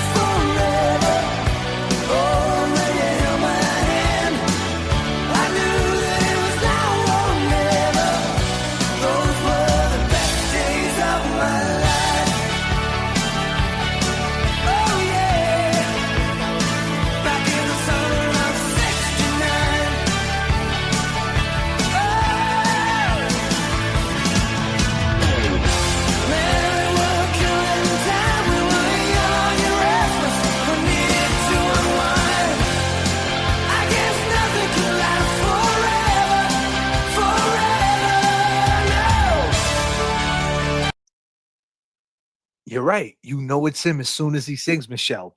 Kind of like when Higgins called my phone line. You know it's him. You know it's your boy Higgins.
right, so that was what? That was number 3. So the first one was the Police. The second one was Tesla. The third one, 69. Goddamn. Summer of 69, that is. Calm down, right? Number 4, taking it to Beantown.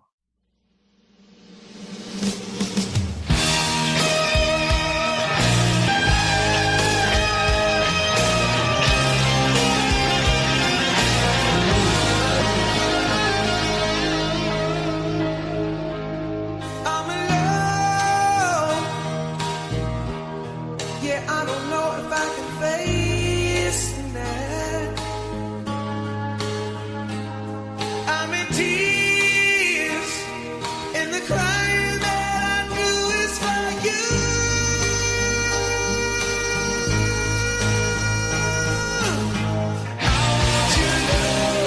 Let's break the walls between us. Don't make it tough. I'll put away my pride. Enough's enough. I've suffered and I've seen the light. Baby, you're my angel. Come and save me tonight. You're my angel. Come and make it alright.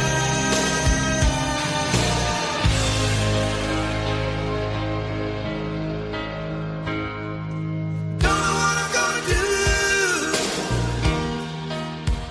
about this feeling inside. Yes, it's true. Loneliness took me for a ride. Yeah, yeah. Here we go. Without your love, I'm nothing but a beggar.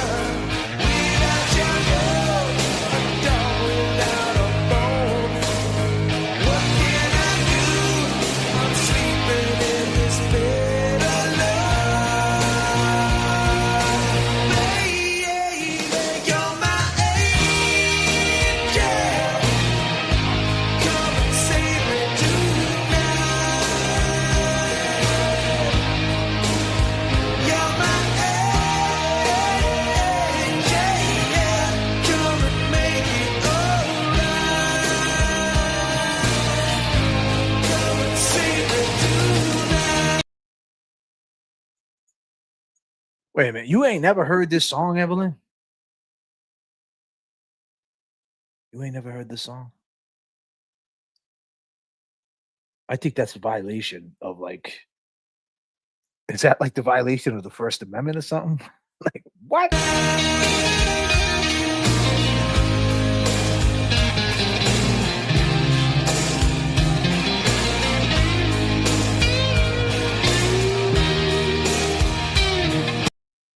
Damn, Nathaniel, man. You really want me to play Shed Light? I seen that, man. I don't have it. I gotta get it. I gotta download it. I gotta find it. I don't have it. I'll put it in the mix. I'll find it for you. I got you. I already seen that. I got you. Everybody that's Shed Light, man, and Nathaniel wants to hear it on the show. His boy passed away, Shed Light, R.I.P. But if I don't get it in the mix, you guys can go find it. It's called Shed Light. Failure is not an option. He had just passed away. Throw it on your playlist. Show Shed Light some love. I'll get it in there, bro. I just gotta find it. You're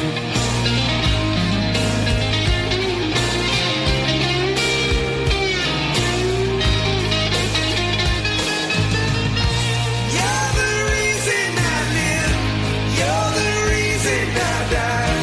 You're the reason I live. When I break down and cry, don't need no reason why. Nah, you can ask me to play a joint. You can always ask me to play a joint. I just gotta, you know what I mean? Like honestly, if you look at the last like 3 lives, I haven't played any music. I've been talking and I haven't did what I did today, like play the hits. I just been playing the music to, you know, the summer of '95 or playing my own music. Just switching it up a little bit. But I'll definitely, you can always ask me, you know what I mean, for music and I get it. I'll download it. You know, I don't mind playing people's music. I just can't. Sometimes people ask me to play something and I have it on deck and it's like instant, or I have the artist they're looking for. I play something similar, but I don't have that, but I will get it and I'll put it in the mix. So you can always ask me, man. There's no worries, bro. There's no worries with that.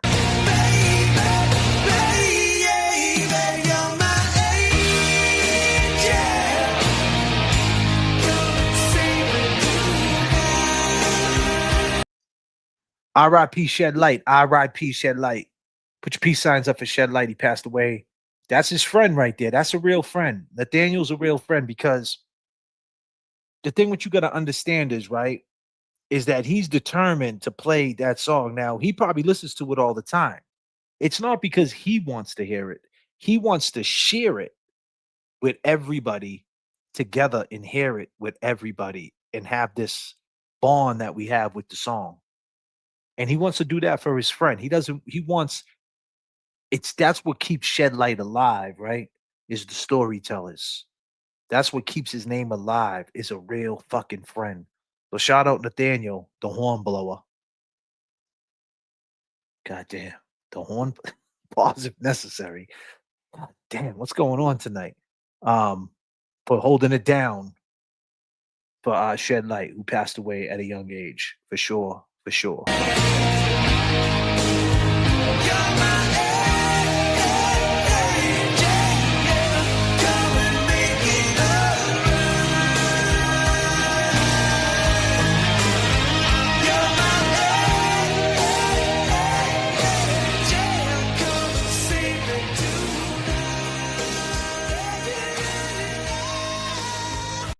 All right, so I'm gonna do my number one, and I'm gonna go find that Shed Light joint, man, because I'm gonna do that.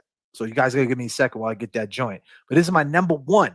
If it was in any order, this would be my number one favorite song, my top favorite song of all time. All the other songs, there's no order, but this would be my number one favorite song right here.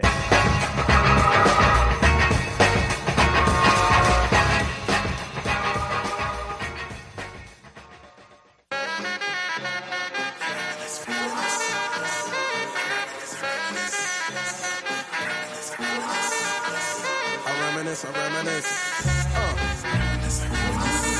Yeah.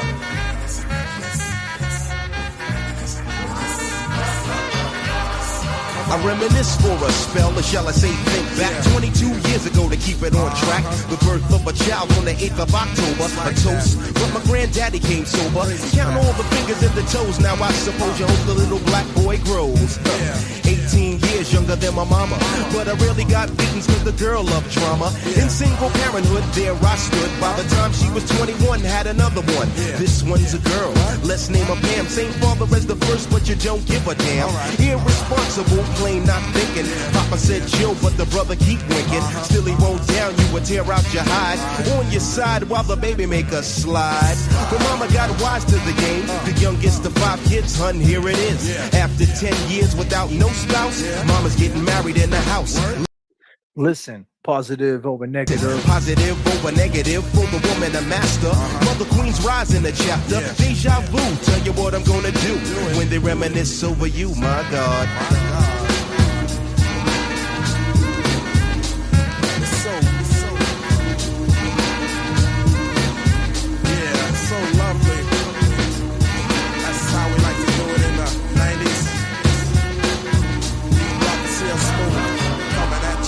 When I think back, I recall a man off the family tree. My right hand, Papa Doc, I see. Took me from a boy to a man, so I always had a father when my biological didn't bother. When my biological didn't bother, come had on. a father when my biological didn't bother. Taking care of this, so who am I to pick up? Not a bad ticker, but I'm clocking Pop's liver. But you can never say that his life is through. 5 kids at 21, believe he got a right to. Here we go while I check the scene with the Portuguese lover at the age of 14. The same age, front page, no fuss, but I bet you all you know they live longer than us. Never been seen now, that's where you're wrong. But give the man a taste and he's gone. Nodding out. Nodding off sleep to a jazz tune. I can hear his head banging on the wall in the next room. I get the pillow and hope I don't wake him. For this man to cuss, hear it all in verbatim. Telling me how to raise my boy unless he's taking over. I said, Pop, maybe when you're older. We laugh all night about the hookers at the party. About the hookers at the party. My old man standing yelling, good God Almighty. Use your condom, take sips of the brew. When they reminisce over. For real. They reminisce over you. For real. For real, baby. Like that. We for real. Coming at ya. In 92. Rock and CL Smooth. I reminisce so you never forget this. The days are way back, so many bear witness the fitness. Take the first letter out of each word in this joint. Listen close as I prove my point. T to the R-O-Y, how did you and I meet in front of Big Lou's fighting in the street? But only you saw what took many time to see. I dedicate this to you for believing in me. Rain or shine, yes in any weather. My grandma Pam holds the family together. My Uncle Doc's the greatest, better get the latest. If we're talking about a car, Uncle Sterling got the latest. I strive to be live cause I got no choice and run my own business like my Aunt Joyce. So Pete Rock hit me, enough respect you when they reminisce over you. Listen, listen, just listen to the funky songs as I rock on, and that's word is born. That's word is born. I'm not playing. Everybody.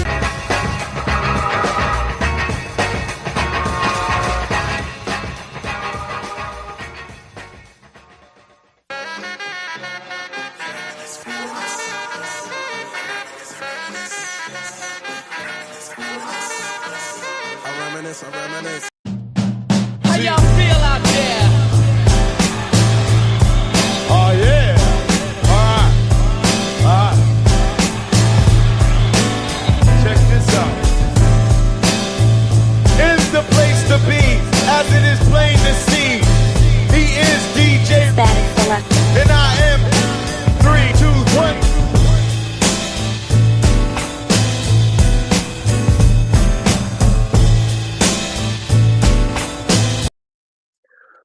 So this is Nathaniel, and Nathaniel's boy Shedlight passed away, and he wants him to live on. This song was in 2005. I seen it. The name of the song is called Failure Not an Option. Shedlight is not here right now, but you know, a lot of us artists who do music, we shoot for the music to live forever, and that like is legacy, and you do it for the legacy. And you know, you don't ever want to think, you know, God forbid something happens to you, you know. But when you're in the mode of doing the music, you're shooting for that. Like if anything ever happened to me, people can understand me through my music. So R.I.P. Shedlight. The name of the song is Failure Not an Option. Nathaniel's in the chat. Let's listen together. Here we go. Yeah. What's up, y'all? Shedlight's in the fucking building. OTS, baby, you know it. DJ lifted on the track. You know how we do. Hey yo, failure is not an option. I'm trying to blow up worldwide, not just be hot in Boston. I won't stop until I have the answer, cop anything I want from Saks Fifth Ave. Crowds don't ever cease to astound them. Obstacles will go over, under, right through or around them. Sell my shit hand in hand like a pusher man. I can sell Big Macs to a Muslim man. I don't care if you don't feel this, haters. Cause I'm a cop crazy, Lacoste shirts and the illest flavors. Fresh to death with chicks asking, could you spare some brains? I ain't trying to be young, could you spare some change? Gonna work my tail off and make some moves. Steer clear, I'm fair with the friends and fake dudes. Word to Yoda, there is no try, just do. To your haters, I got 2 words, fuck you! I'm trying to be the cat that runs this. Fuck stacking ones, yo, I'm stacking hundreds. I'm the insane flow spitter. I'ma make it no matter what, cause I ain't no quitter. I'm trying to be the cat that runs this. Fuck stacking ones, yo, I'm stacking hundreds. I'm the insane flow spitter. I'ma make it no matter what, cause I ain't no quitter. I'm that dude that spit 6 scriptures. While you smoke big L's, I'm looking at the big picture. I'm bringing the pain whenever I flow, cause I'm sick of taking the train wherever I go. I've been doing the roughest weather, times when I ain't even have 2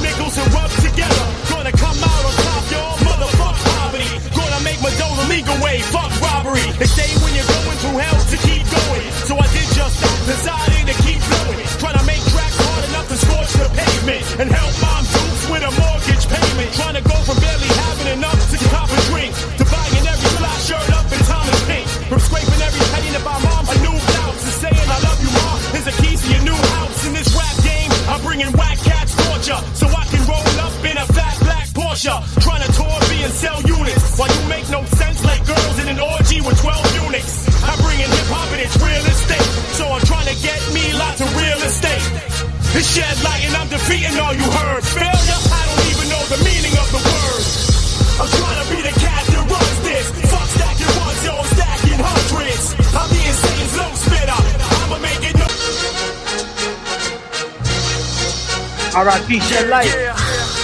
What's up, y'all? Shed Lights in the fucking building. OTS, baby, you know it. DJ lifted on the track. You know how. 5, 4, 3, 2, 1, 0. I walked outside. We in the hood? Or the hood is in here?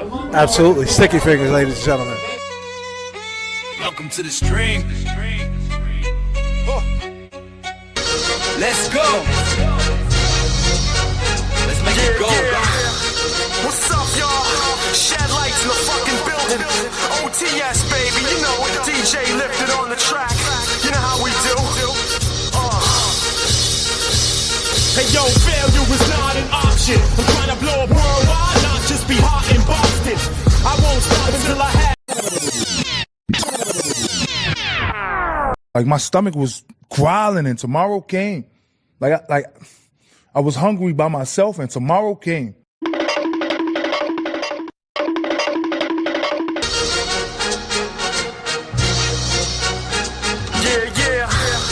What's up, y'all? Shed Lights in the fucking building. OTS, baby, you know it. DJ lifted on the track. You know how we do.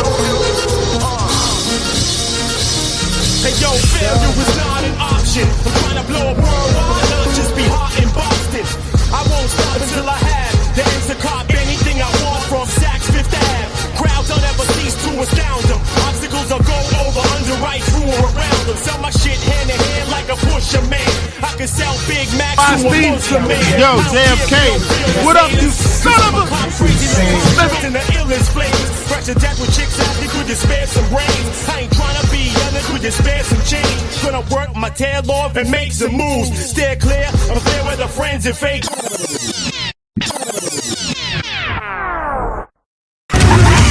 I walked outside. We in the hood? Or the hood is in here? Absolutely. What's up, y'all? Shed Lights in the fucking building. OTS, baby, you know it. DJ lifted on the track. You know how we do.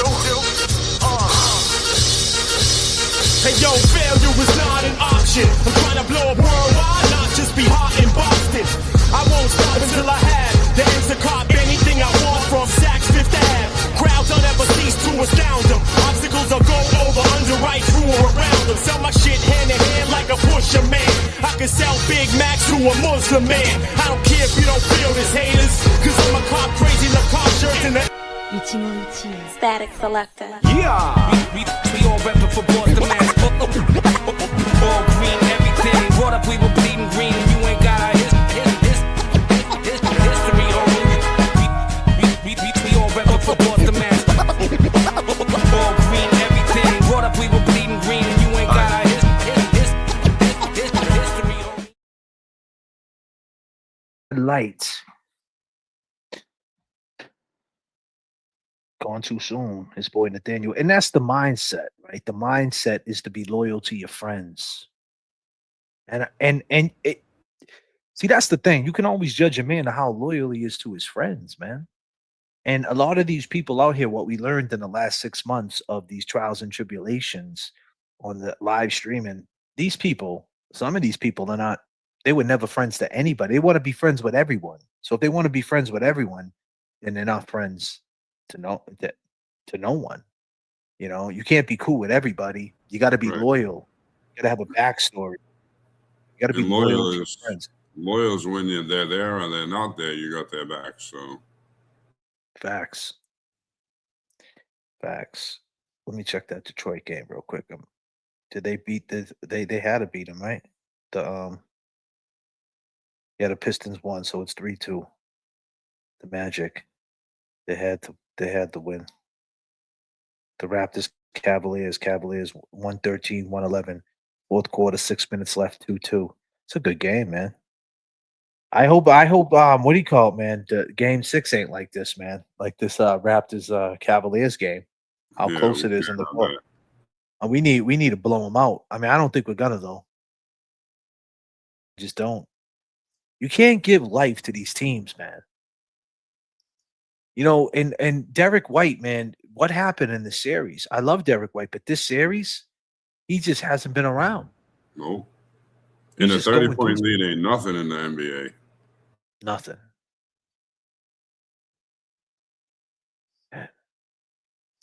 JFK, be kind. You never know when you talk or see the last time your words, I believe. JFK, be kind.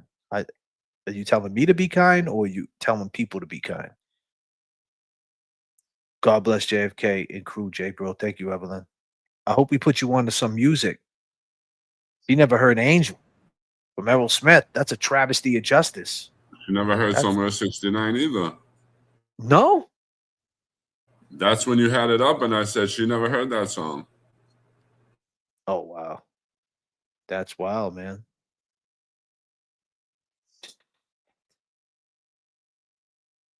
Where's she at, man? What's she streaming from South Africa or something? Like, is she on the other side of the world or something? This is it, this is it, this is life. I don't know if I can face it again. I can't stop now. I've traveled so far to change this lonely life. I wanna know what love is. I want you to show me. I don't know if I can face it again. I can't stop now. I've traveled so far to change this lonely life. I wanna know what love is. I want you to show me. I don't know if I can face it again. I can't stop now. I've traveled so far to change this lonely life. I wanna know what love is. I want you to show me. I don't know if I can face it again. So we should get all good down. Check it out. I've gotta take a little time to think things over. I better read between the lines in case I need it when I'm older.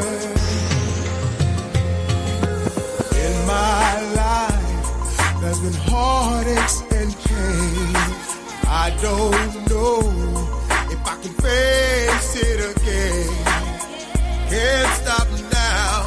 I've traveled so far to change this lonely life. Whoa. I wanna know what love is. I want you to show me. Okay, thank you. I wanna feel what love is. I know you can show me.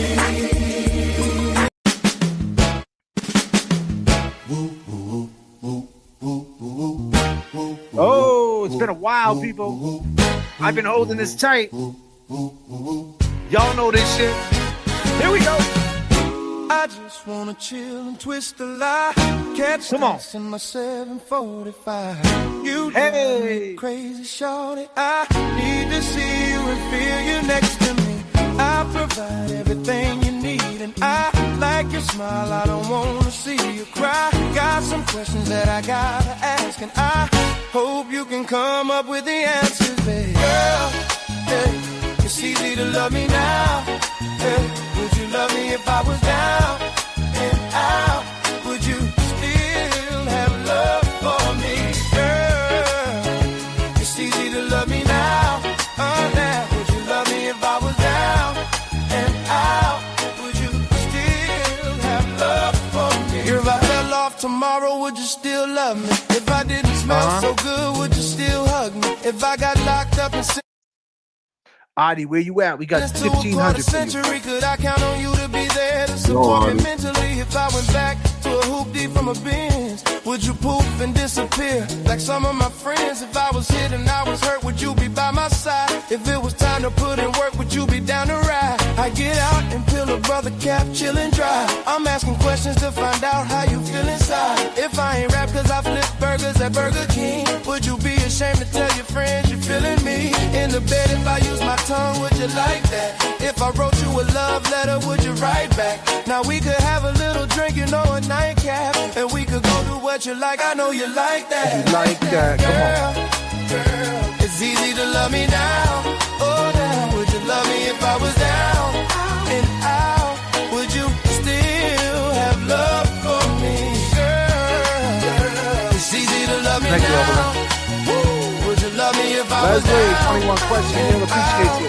Would you still have love for me? Now would you leave me if your father found out I was thugging? Do you believe me when I tell you you the one I'm loving? Are you mad cause I'm asking you 21 questions? Are you my soulmate? Cause if so, girl, you a blessing. Do you trust me enough to tell me your dreams? I'm staring at you trying to figure how you got in them jeans. If I was down, would you say things to make me smile? I treat you how you wanna be treated, just teach me how. If I was with some other chick and someone happened to see, and when you asked me about it, I said it wasn't me, would you believe me? Would you believe me? How deep is our bond if that's all it takes for you to be gone?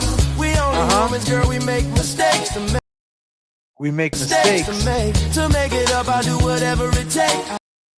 Whatever it takes. I love you like a fa- Man. I love you like Kevy Kev loves like cake. love cake. You know my. God damn.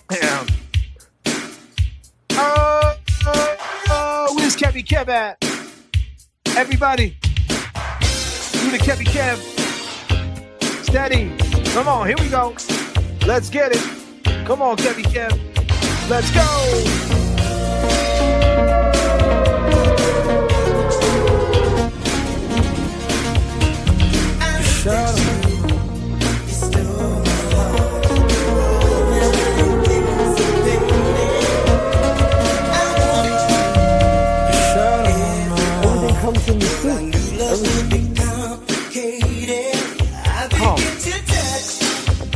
Word. You wouldn't let it. It never seemed to be the right time. I started to give up. Down to the limit. Come on. And you changed your mind. Oh, and we begin to rock. Steady. Come on. Steady rocking all night long. And we begin to rock. Rock.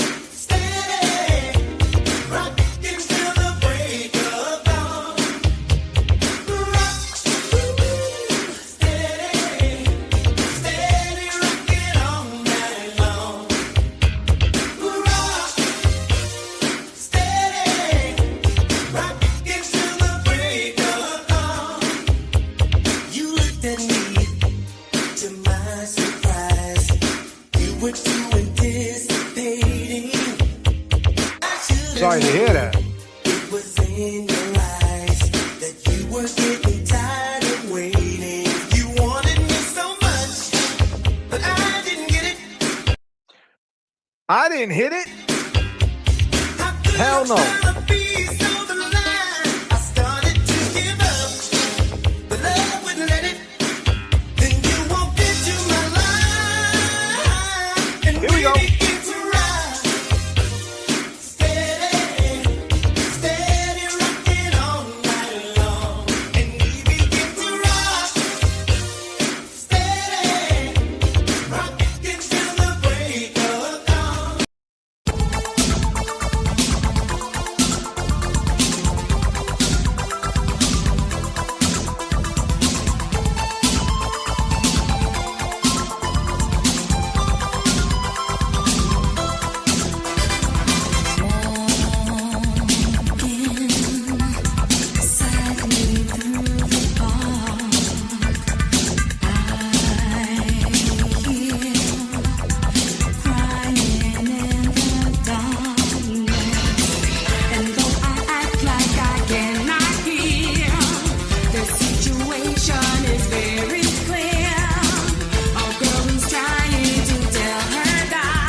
Hey, excuse me, Stephanie A. Smith. Calm down, all right? That's my version of it, all right? Hold on a minute. Someone time Free Kelsey out. Give her the parachute with the duck. Looter! Looter!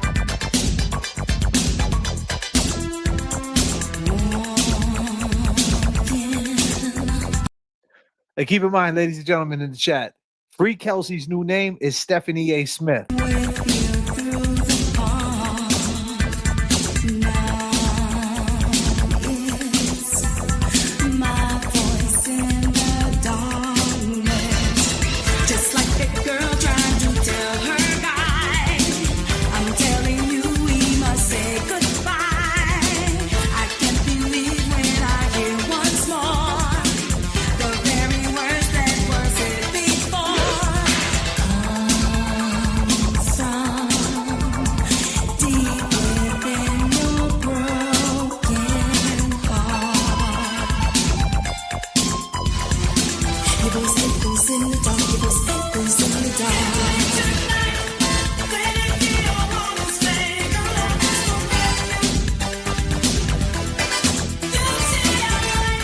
Tone, it really ain't that bad once you understand the science of this shit.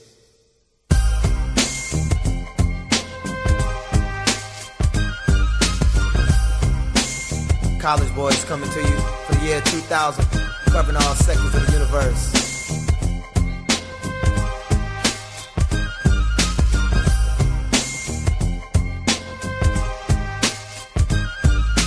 Creep through the hood with my drop top. Gangsters on the sidelines, throwing up nothing but a peace sign. Brothers on the curb with the herb. Levi's knee-high, OG's clock as I creep by. Crib to crib, grown-ups to kids, girls I did. They all know me, so the ghetto stays cozy. Fiends and teens bought a couple of trophies. One for the dope man, the other for the homie. The ghetto's a real cool place to be fucked up. Sundown to sun up, but that's the way we come up. You talk with the street slang, you ball and you gang bang. That's where the family hangs, so it ain't no thing. It doesn't seem like I'll be going nowhere. I'm just a victim of the ghetto. Ooh, it doesn't seem like I'll be getting too far, too far. Ooh, it doesn't seem like I'll be going nowhere. I'm just a victim of the ghetto. Ooh, it doesn't seem like I'll be getting too far, too far. Yeah, it's like a family affair if you get through.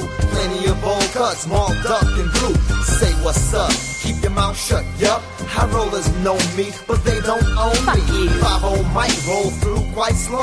Keep the 40 in the bag and throw away the zigzag. Waiting for 5 or 6 to come. Down goes the sun.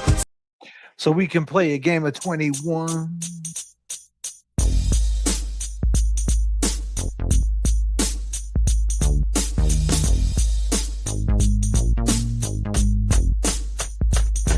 I remember how it all began. I used to sing dirty raps to my East Side fans back then. I knew you couldn't stop this rap. No MC could rock like that. In the new style came the bass, got deeper. He gave up the mic and bought you a beeper. Do you wanna rap or sell coke? Brothers like you ain't never broke. People wanna say it's just my time. Brothers like me had to work for mine. 8 years on the mic and I'm not joking. Served too short, coming straight from Oakland, California, home of the rock. 8 woofers in the trunk, beating down the block. Short dog, I'm that rapping man. I said it before, and I say it again. Life is. Life is. Life is.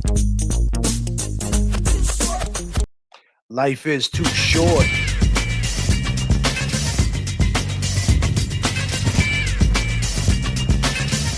Come on. What are we doing? We hustling out here? Master Energy. Let's go. J.F.K. in the mix. Word, I pull the trigger long, grit my teeth, spray to every nigga's long gamers, it is time to match the energy. Let's feel the energy. When I roll hop, J.F.K. in the mix. bang, another nigga Come on. goes. You gotta deal with this, cause in the way out. Why? Cash money ain't never gonna play out. I got nothing to lose, much to gain. In my brain, I got a capitalist migraine. I gotta get paid tonight. You motherfucking right, taking my grip. Check my bitch, keep my game. Wake up, man. First of the month. Got a busy. Hey, yo, Mac, man. Wake up, man. First of the month. Got a busy day ahead of us, man. When we invade our citizens' privacy in a frenzied quest for a wicked white powder, aren't we surrendering to the drug? Aren't we saying that cocaine is more powerful than the Constitution of the United States of America?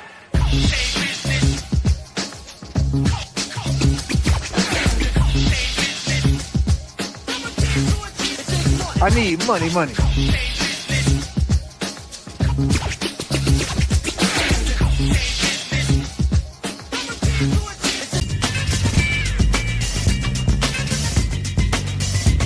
on, man. I'm in the mix, man. Here we go. Ice-T, talk to him. Here we go. Hustler.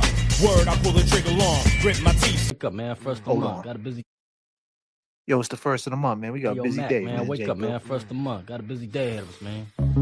A busy day. You know, we heard these other creators. When we invade our citizens' privacy in a wilding out there. For a wicked white powder, aren't we? To the drug. We surrendering? Oh, to the drug. That cocaine is more powerful than the Constitution of the United States of America.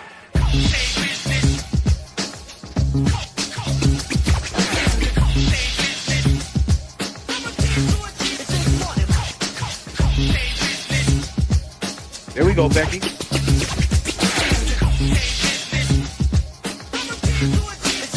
I need money. How we doing out there? Mic check for the guard.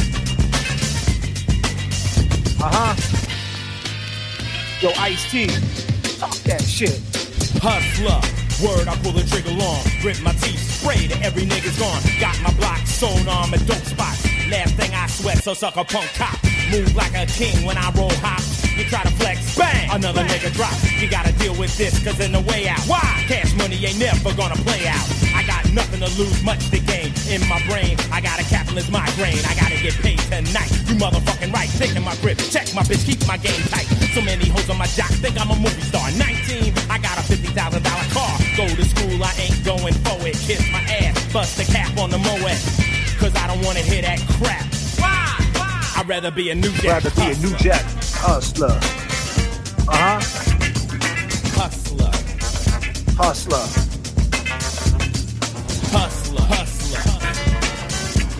It's all my hustlers at. Put your ones up if you hustling. H-U-S-T-L-E-R, hustler. Yo, man, Come on. you know what I'm saying? You got it going on, my man. I like how it's going down. You got the fly floor, the girls, the jewels. Look at that ring right. Man, I want to be just like you. Yeah, I know it's real. It's gotta be real. Man, you the flyest nigga I've seen in my life. Yo, man, I just wanna roll with you, man. How can I be damn? What's up? What? You say you wanna be down east, back. A motherfucker get beat down out my face. Fool, I'm the illest, bulletproof. I die harder than Bruce Willis. Got my crew in effect. I bought me Jag. So much cash, gotta keep it in hefty bags. All I think about is T's and G's. Imagine that, me working at Mickey D. God damn. Imagine me working at Mickey D's. Let's go. Why you treat me so bad? What are we doing out there, people? Yes.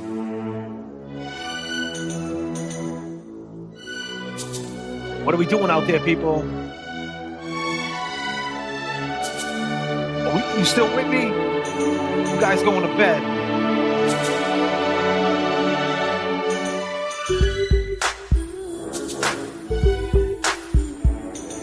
Come on.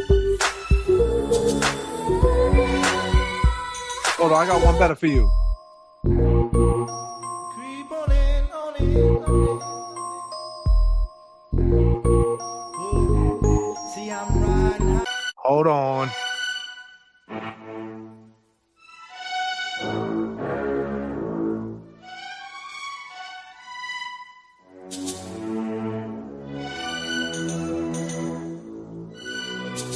Mic check to the gods, peace to the mods.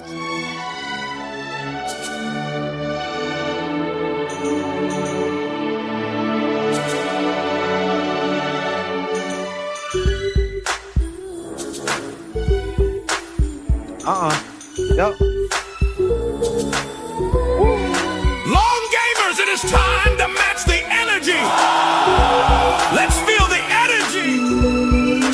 K in the mix. Come on! Get up! People get up! Stomp your feet! Let's get down! Match the energy turbulence in the chat keeps the plane running. We are all we got. The pivot is magical. One's up.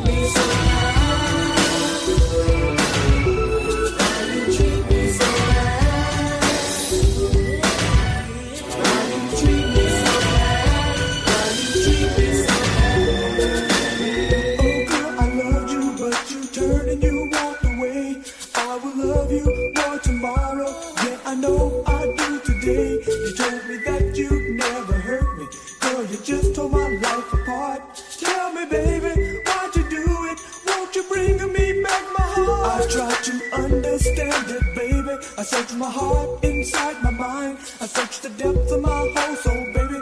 There was nothing there to find. You told me that you'd never leave me. Girl, you just went and told a lie.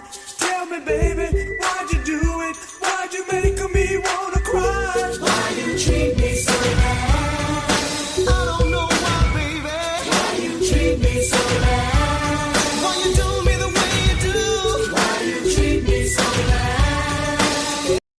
Yo, why'd they treat us so bad, Jay, bro? I don't know, bro. I got 5 on it. What we doing out there? What up now today? Saying 10 J.F.K. memberships. I love it. Let's match the energy. Let's go. Thank you so much. I got 5. Here we go. Player, give me some brew and I might just chill. But I'm the type that likes to light another joint like Cypress Hill. I still do be spit loogies when I puff on it. I got some bucks on it, but it ain't enough on it. Go get the S-T-I-D-E-S. Nevertheless, I'm hella fresh, rolling joints like a cigarette. So pass it across the table like ping pong. I'm gone. I'm gone. My chest like King Kong. Like King Kong. Wrap my lips around the 40. And when it comes to getting another stogie, fools all kicking like Shinobi. Shinobi ain't my homie to begin with. It's too many heads to be. Probably let my friend hit bit. Unless you pull out the fact. A bit crispy. $5 bill on the real before it's history. Cause fools be having them vacuum lungs. And if you let them hit it for free, you hella dumb.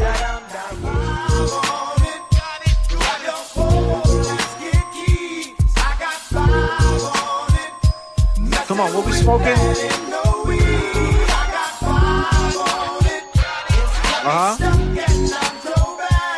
What?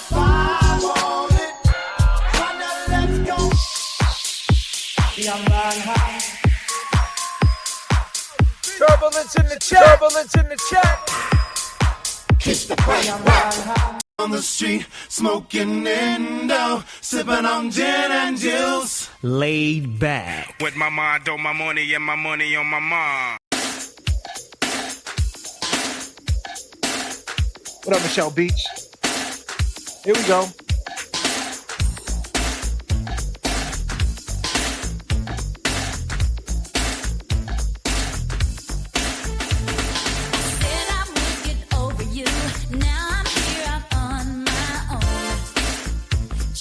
You on your own?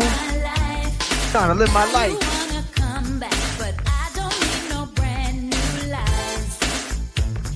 Come on.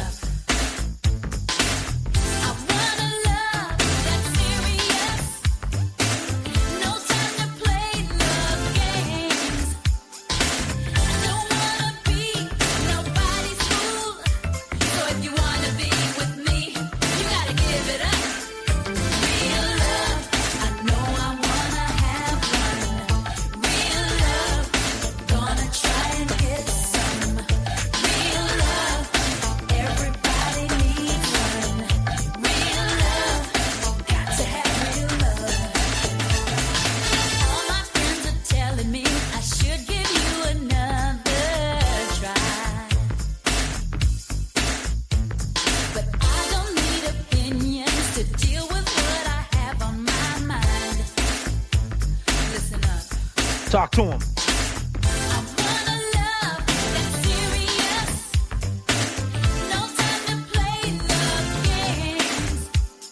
Yup. Nope.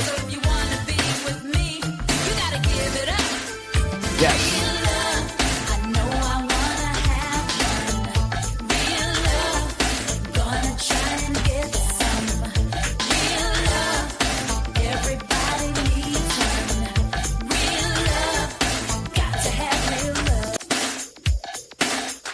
Got to have real love.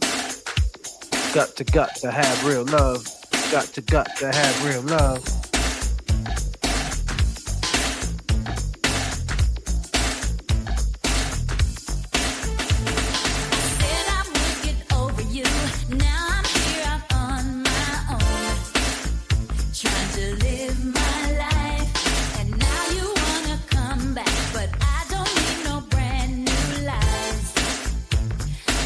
Talk to him.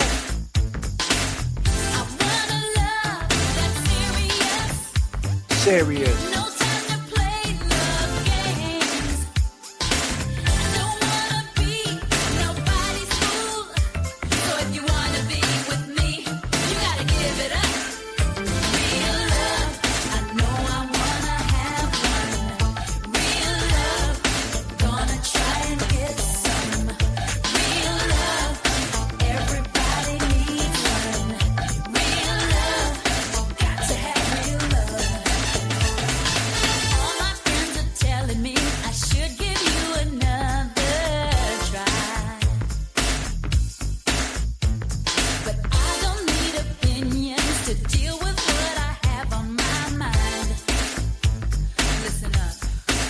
Come on.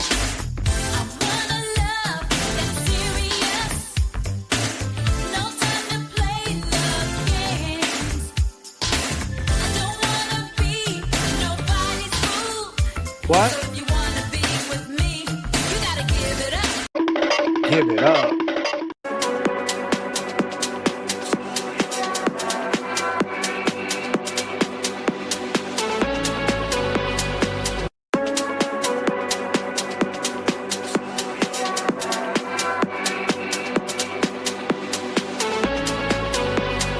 Welcome to your life.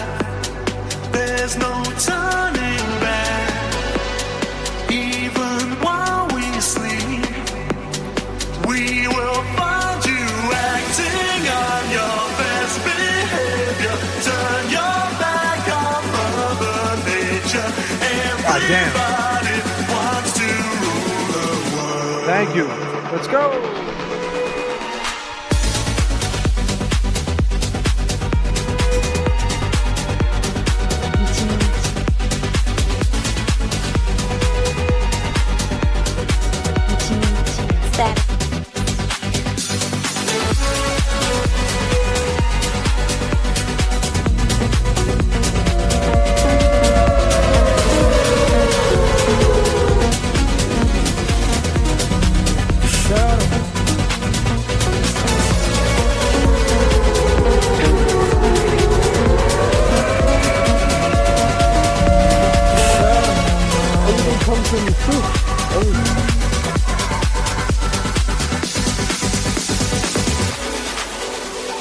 It's my own design. It's my own remorse. Help me to decide. Help me make the most of freedom and of pleasure. Nothing ever lasts forever. Everybody wants to rule the world. Say that you'll never, never, never, never be there. What has I believe it? Everybody wants to rule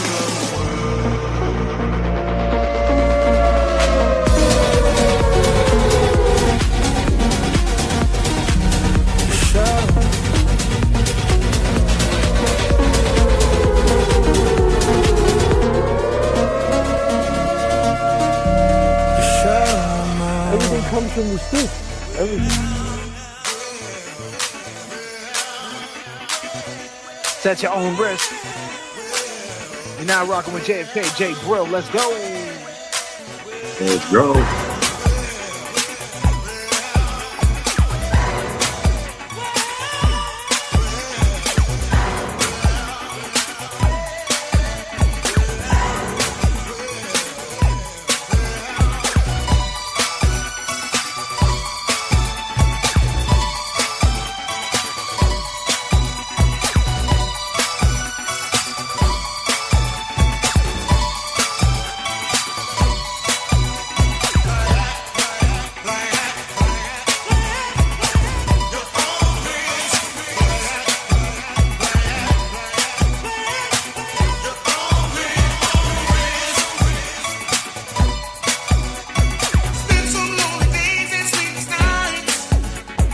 Yeah.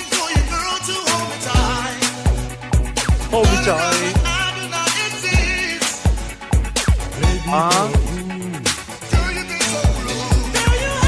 Come on. Thought without your love.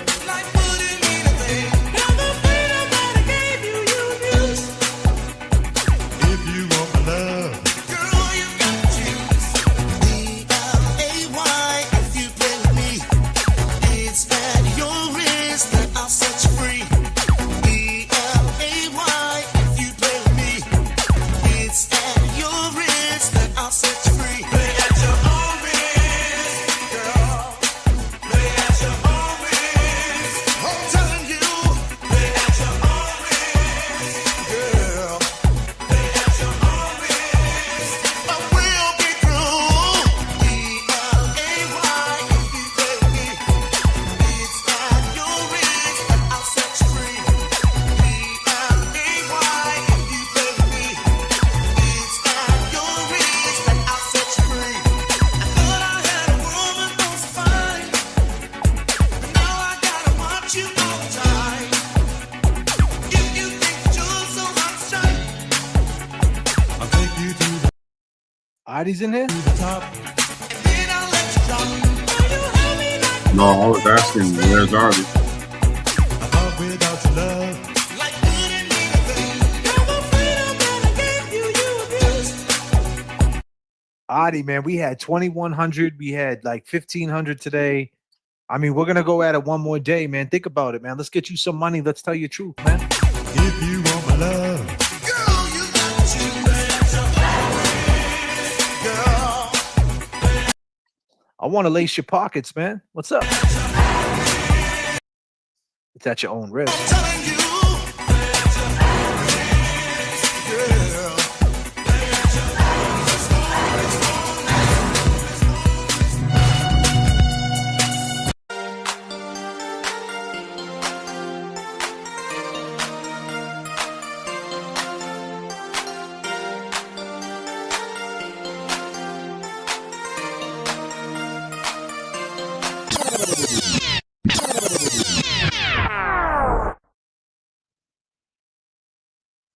I hope you guys enjoyed the music.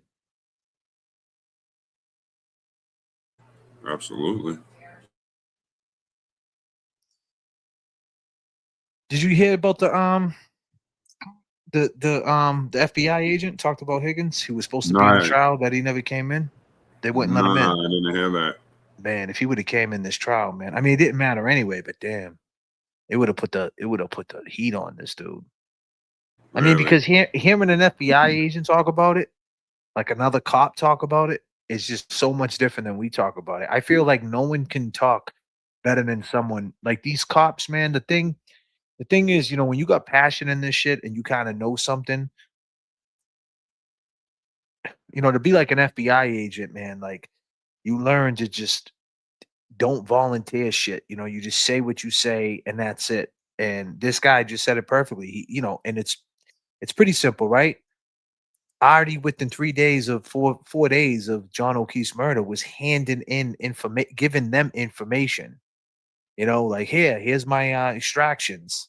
Within 4 days, he's handling the investigation himself, and like the FBI agent saying like what? Like that didn't raise your suspicions? Like no. But yeah, I can. I'm not a cop, and that raised my suspicions. Yeah, I mean that raised all our suspicions, but us saying it is not the same as an FBI agent Right. saying it. That's my point. Hearing another FBI like, oh shit.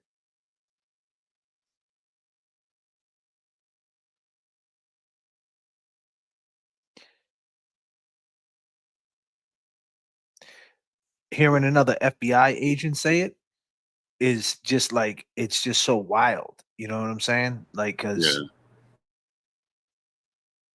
I wonder. My point is, I wonder what Higgins thought of it. You know what I mean?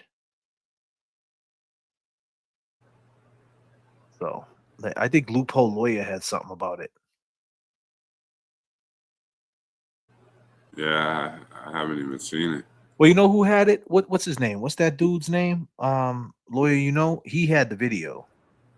Lawyer, you know, he had talked to him. Oh, did he? Yeah. Lawyer, had an interview with him, and Loophole Lawyer went over it with him. I mean, Loophole Lawyer went over that.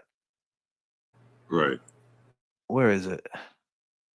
And this dude got a lot of lives, man. 7 hours ago, 1 day ago. Where is it? Man, this dude does a lot of lives, huh? Loophole. I mean, this guy. Man, where is it though? I'm looking at his lives. Tampa, live me. What the hell is it? 2 weeks ago. Is it a video on Loophole Lawyer? I mean, not Loophole Lawyer. Lawyer, Can't find it. Why can't I find it?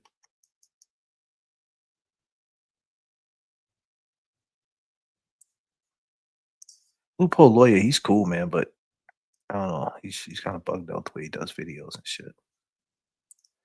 I mean, he's got 100. He's got 182,000. So he's doing something. He's doing something right. He didn't tag my channel when he used my shit though. He said these brothers about the what do you call it? About the waterfall video. Like he talked about it, but he didn't like plug my video, like say who he was. At least I don't think he did. Weird. And he goes after Higgins a lot, but he never talks about the phone call.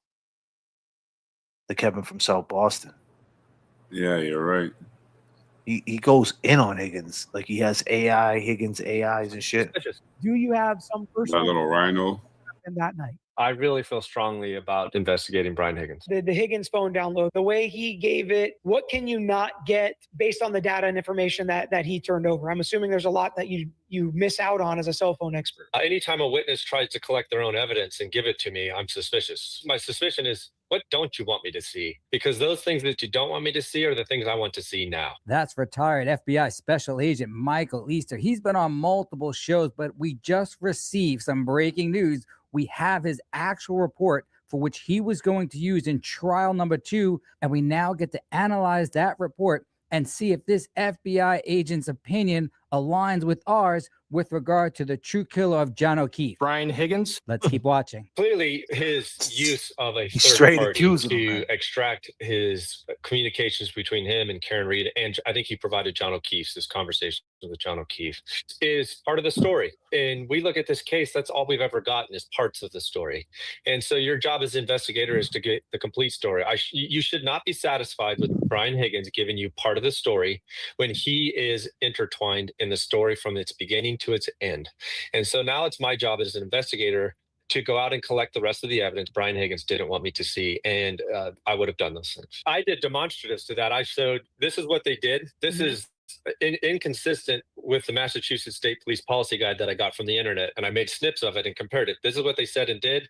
This is their policy on evidence collection. Retired Special Agent Easter was retained by the defense, and he was paid $7,500 to render his opinion. His report is very detailed, laying out all the flaws that occurred during the investigation. But more importantly, he cites that there are just 10 potential people on this entire earth that could have killed John O'Keefe.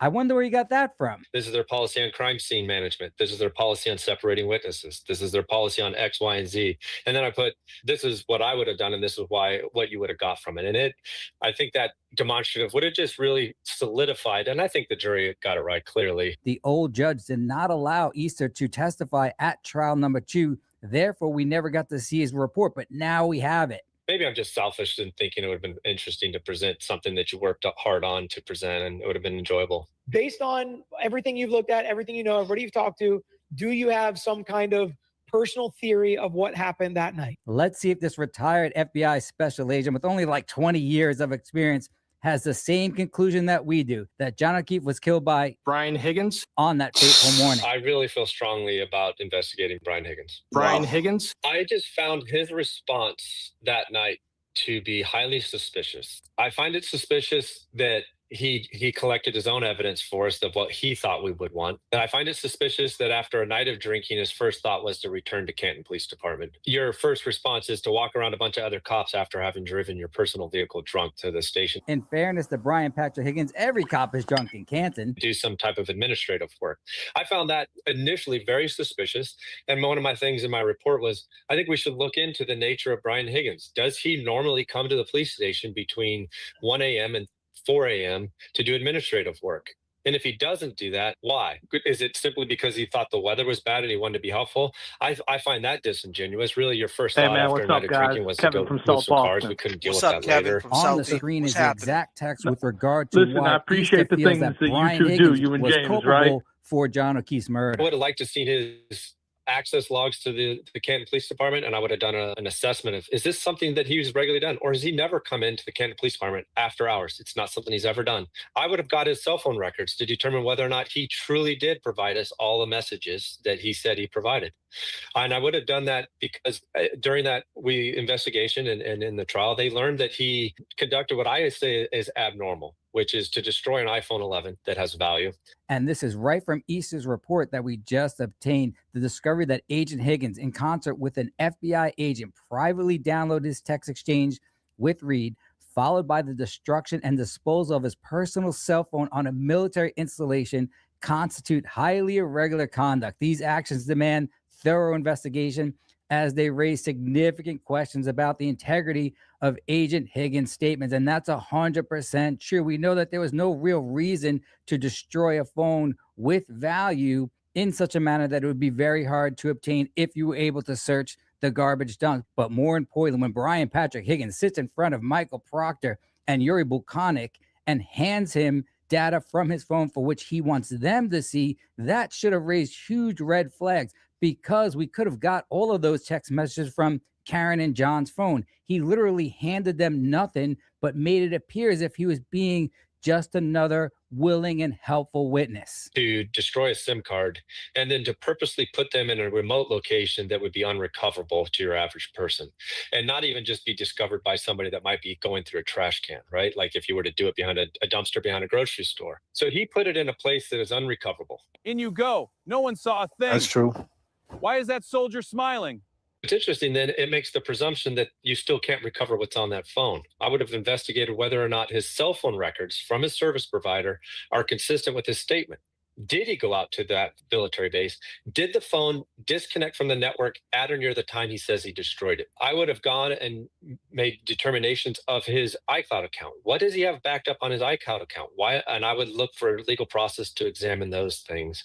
I would have done an examination of his vehicle. The nature of where he was at was also in the area of the crime scene. A good investigator not only develops suspects, but eliminates suspects along the way. That's 100% true. And this is my first murder investigation, but I learned a lot from falling asleep to the FBI Files, a show that was popular in the 80s and 90s, but it was very realistic. I'm Jim Kallstrom, former director of the FBI's New York office. It set forth exactly what the FBI does. If the FBI has 10,000 cars, literally, that could have been at the crime scene, they will go to every single one to either eliminate them as a potential suspect or keep them included as a potential suspect. And that's what should have been done here. And I would have then reviewed whether or not he had a ATF issued cell phone, which I can't imagine he didn't.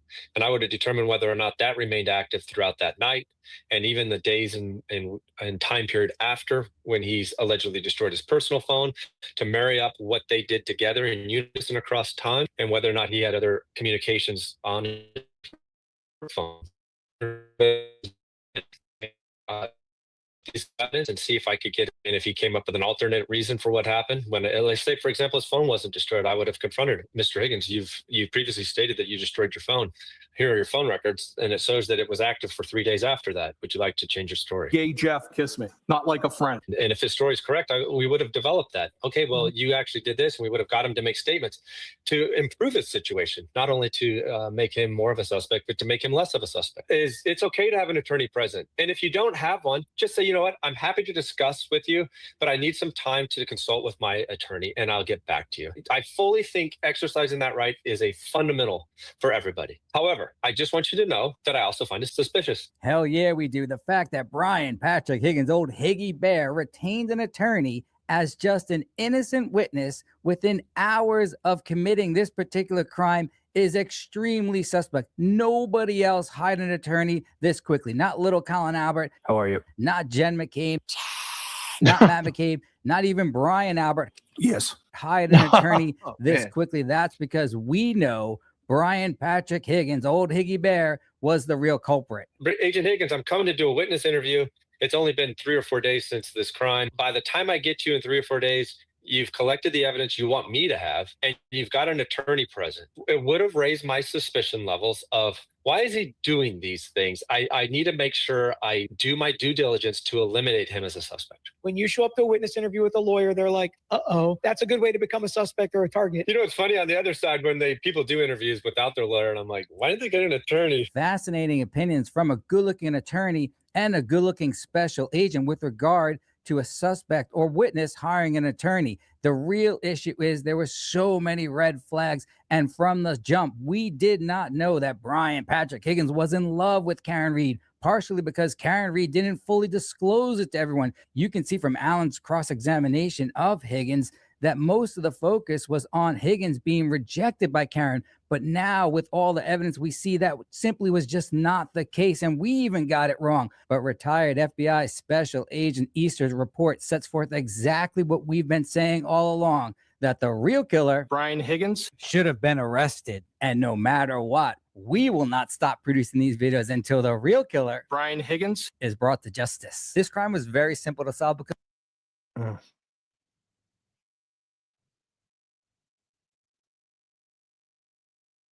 That dude always went hard at Brian Higgins. So don't we? We've been saying the same thing forever too. I mean, it's not that hard. You know, I mean, we've been saying the same shit. I mean, they got lawyers. I mean, it doesn't make sense, you know, but they had the FBI agent to come in. They didn't let him come in and say what he had to say. It's exactly what, like, if they would have let him if they would have investigated him, got the phone records, and then they would have realized that phone was active after he said he destroyed it, he would have been done. Yeah. He would have been smoked. It's just weird that they don't go after these people. 4 years. I mean, it's going on 2 years after the first trial. You know, July will be 2 years after the first trial. You think something would give. One day it will, though. Yeah, you know, the feds, they have to build up their case 100%. That's why they got the highest conviction rate. Yeah, but I mean, they kind of do, though. I mean, they never put him in a room. I mean, they put him on the stand, and he said what he said, right? Like, oh, a 6-foot guy came in the house, you know, and the only time he admitted to that is when he knew that if he lied and they found out he was lying, that John went in the house, he could just they can't get him with contempt and perjury. They can't Didn't he get have him a proffer too with that? allegedly. Nah, see, that's alleged. That was all that. You gotta understand, when this was going on, there was so many different rumors that were popping off. Like, you know, Sean on the golf had information. I don't know. It might have been true. I don't know. I never heard anything about it again. It's kind of like after the trial, after he went on the stand, like when it was happening, like the build up to the trial, like it was profit. Is Higgins even going to show up? And then he showed up, and it wasn't what everybody thought. And then the second trial, obviously, they hid the witnesses. But this guy right here, you know, lawyer, you know, he just feeds off that algorithm. Like every episode is everything he does is about that. Karen Reed, Higgins. You know, he goes into the waterfall. He even used our video, like showing how close it is. Higgy Bear killed. You can't say that for sure, though, loophole lawyer. You can't say for sure that Higgins killed John O'Keefe. You can't. He's a lawyer too. You think that he wouldn't? I mean, that's like he's the real culprit who killed. You know, what I mean, the real murderer. He says it straight up. I don't. Without no shame. Without no shame. Without telling me exactly how. Like no one can tell you exactly how. Because if you could, they would just get him, right? Well, think about it, right? But if you want to get technical, he's not saying it. AI is saying it. And then when he does say it, he says What do Higgy you mean? Bear or What you saying? like, He says you the know real how murderer. He says the real murderer, Brian Higgins, is brought to justice. He says it. I thought That's he lets Higgins. the little computer take it. Nah, he uses Higgins' voice from the stand. Brian Higgins, when he says his name, Right. can you say it when you state your name for the record? Brian Higgins is the real murderer. Right, and that's what he plays every time instead of him saying it. Dude, that doesn't in a defamation case, bro. Like you said it, it's your channel. You're playing it on your channel. You edited the video. Who does your videos? You're right. A video is right. When you edit a video, it's no different than writing. When you edit a video, you're basically writing. You're writing like I could if I edit a video and I make and I'm putting clips in, I'm telling a story, right? It's no different than writing. So he's telling a story, even if he didn't say anything. If the video's saying it and he edited it and directed it, he's still saying it. All right. He's still pushing it in that direction. I mean, he says it. The real murderer. He doesn't say alleged murderer. He says the real murderer, Brian Higgins, is brought to justice. And he says, we're not going to stop. Like he pushes them. Yeah, he definitely does. I mean, hey, I don't know. He's a lawyer. He ain't worried about it. He ain't worried about it because he'll just defend himself. He don't give a fuck. Exactly. He don't care. He knows something we don't know about them laws, the defamation laws. He knows something. Like where he could say, hey, that's just what I think. It's back to what you said. Hey, that's just what I believe. It's my opinion. And I think that's, that's what it is. But I'm just saying, hey, he can say that. I'm not against him saying that. I'm just saying you can't say that he did it though, 100%. How can you? How can you? You can't. No one knows 100%. No one knows exactly what happened that night. Nobody knows. TB thinks 100% it was Colin who sucking him and this one and that one. And then, the rumors are out there that Higgins is a pussy. He's a punk and he would never do it. Listen, I got information that Loophole Lawyer never has, right? So Loophole Lawyer, if you're watching, you want to talk to me, I'll give you some information that I know that you don't know. And I done said it on my channel before. I know shit that nobody knows about him, the way he was acting during them times. So I know, like I went out and investigated. Unlike these motherfuckers who were just chopping up videos, Brian Higgins, I went out and talked to the people who was around him during that time. And the same thing we did with Adi, like ask the questions. They're not asking questions. Like I may as well, I'm saying, I mean, and I'm not trying to I guess I am trying to put myself over, but that's what I'm saying. Like before, and before I went extra hard on them situations with waterfall videos and things like that, I had to understand his frame of mind, like how he was moving or what type of person he was, and kind of get an idea and talk to people around him and see. Nobody ever did that. I talked to Seaside knew Higgins since they were kids. Right. You know what I'm saying? For a long time. And then the other person I talked to that it came to see me at the Wilbur. Outside the Wilbur. Yeah, I remember you saying. Yeah, pulled up on me. Slept in the same bed as this dude. Like during that time. Like, so wow. That's what I'm saying, bro. That's what I'm saying. So it's like, and I still don't say it. I still don't say he did it because you still don't know. I know people who know this dude. You know what I'm saying? Because when I was going hard on this, the waterfall video, people hit me up, and I went out and I talked to these people because I know that I'm getting myself in a position, and see, people just downplay the whole phone call. They just downplay it, like, oh, he just called in. That's not what happened. What happened was this guy knew that me and James, were talking to people that he knew, and he was just like, all right, we know mutual people without saying it. And the people you were accusing, right? Nah, man, you got to stop that shit. You know what I mean? Yeah, absolutely. And I still don't say And I still won't say on this channel 100% you could say who did it. You can't. Unless Now- you were there and you saw it with your own eyes, you can't say. It's the same accountability that we put on what we've been talking about Eddie O'Brien in the last 72 hours. Eddie was there. So Eddie can tell you what it was like in that moment to finally put the pieces together. The only person, whether you guys like it or not, whether you love her, whether you hate her, whether you think she's guilty, is whether she's not guilty, is Karen is the only person that can tell you, and I'll say it for the 5,000th time, because some of you people that are watching right now hate me, and you're watching anyway because you got a secret crush on me. Now, the question is, did you pick up all the crumbs that are on your floor from that honey bun that you're eating, or crumb cakes? Do you like crumb cakes? Do you call them coffee cakes, or do you call them crumb cakes? Where I'm from, we call them coffee cakes. But are they really crumb cakes? And you got so much crumbs on the floor that now your dog is licking the crumbs off the floor. Now your dog got crumbs all in his whiskers. Now, what are you going to do? Are you going to wash your dog, wash your floor? Are you drinking Pepsi, ginger ale, Sprite? You. Don't look down. Get your broom out. Clean them crumbs, man.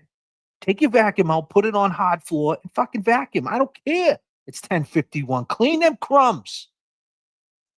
Fuck is wrong with you? You slob.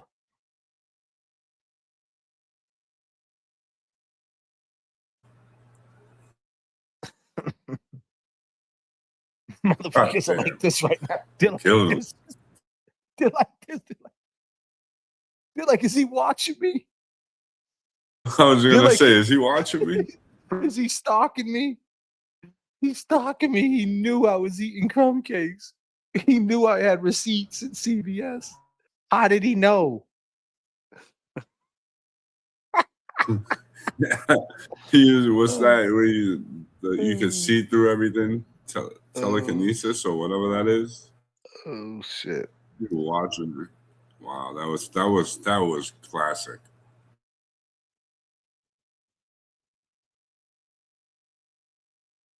I'll tell you, but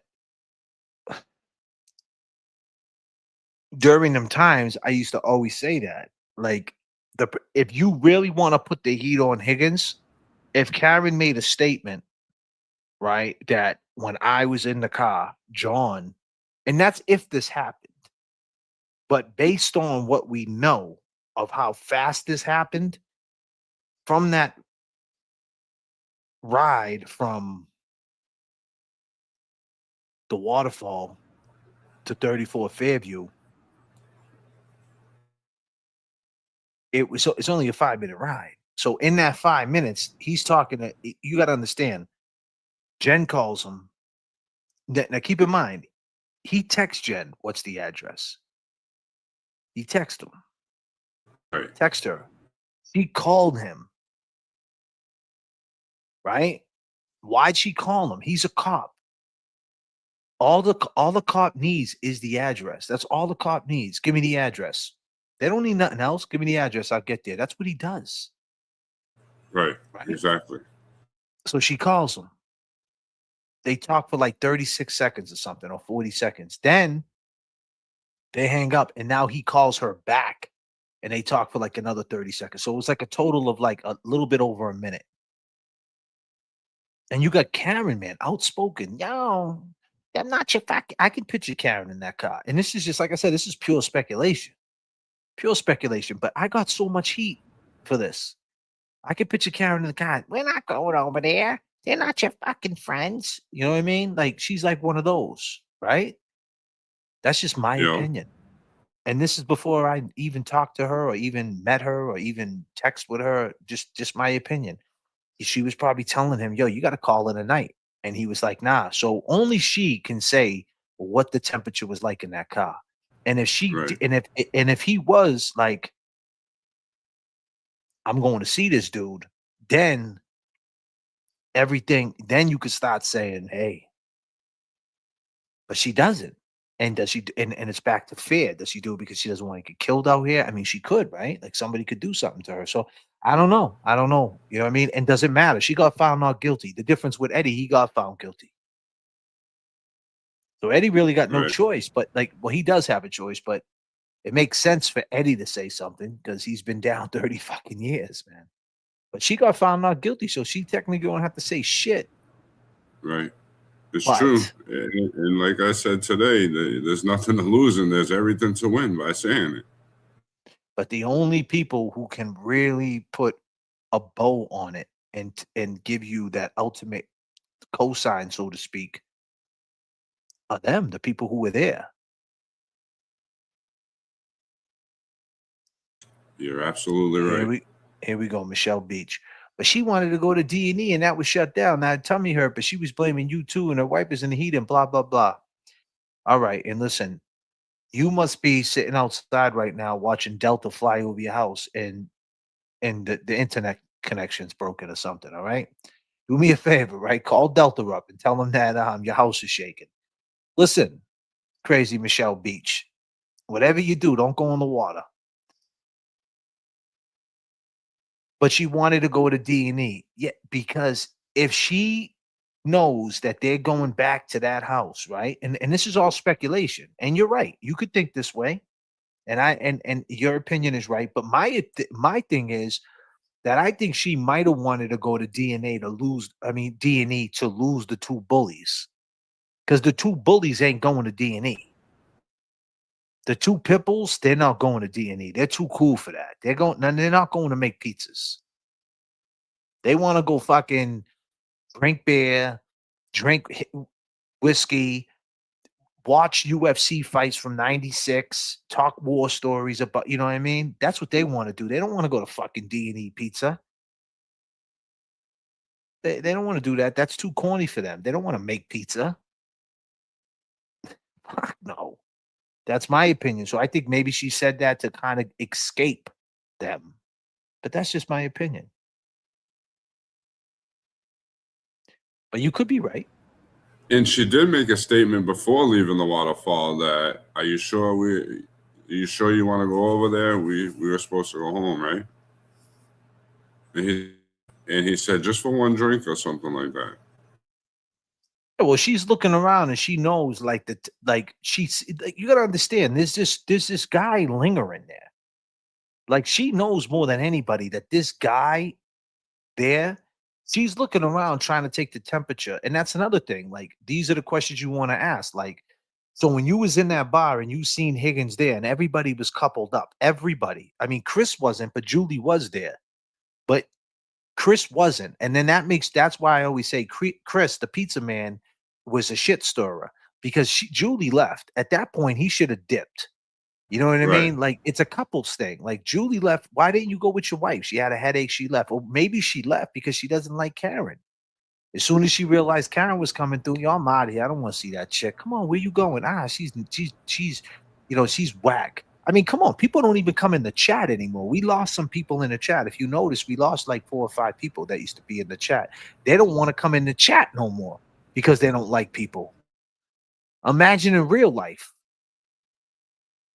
You're right. You know what I mean? Think about it. So and did Julie she really could have go left home? because she didn't want to be involved in nothing. She knew the plan, There right? was no. Yeah. I mean, it depended on who knew.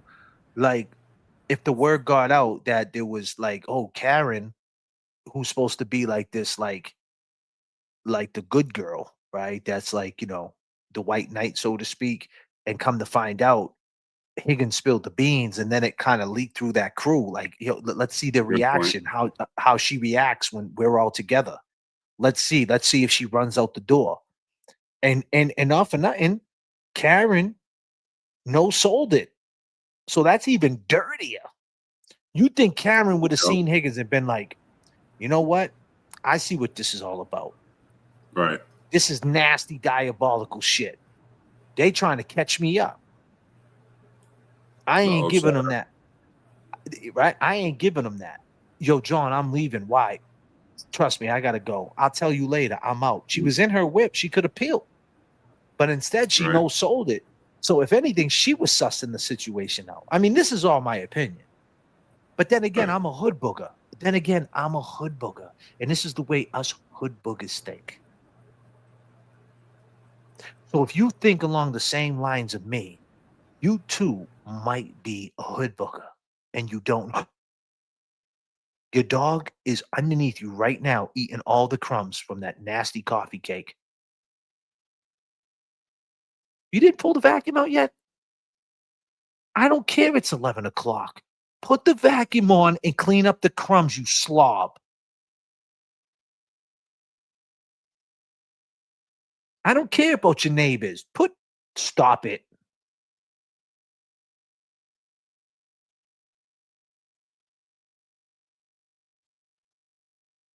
But that's what I think. I mean, the first thing you do, you look over and there he is.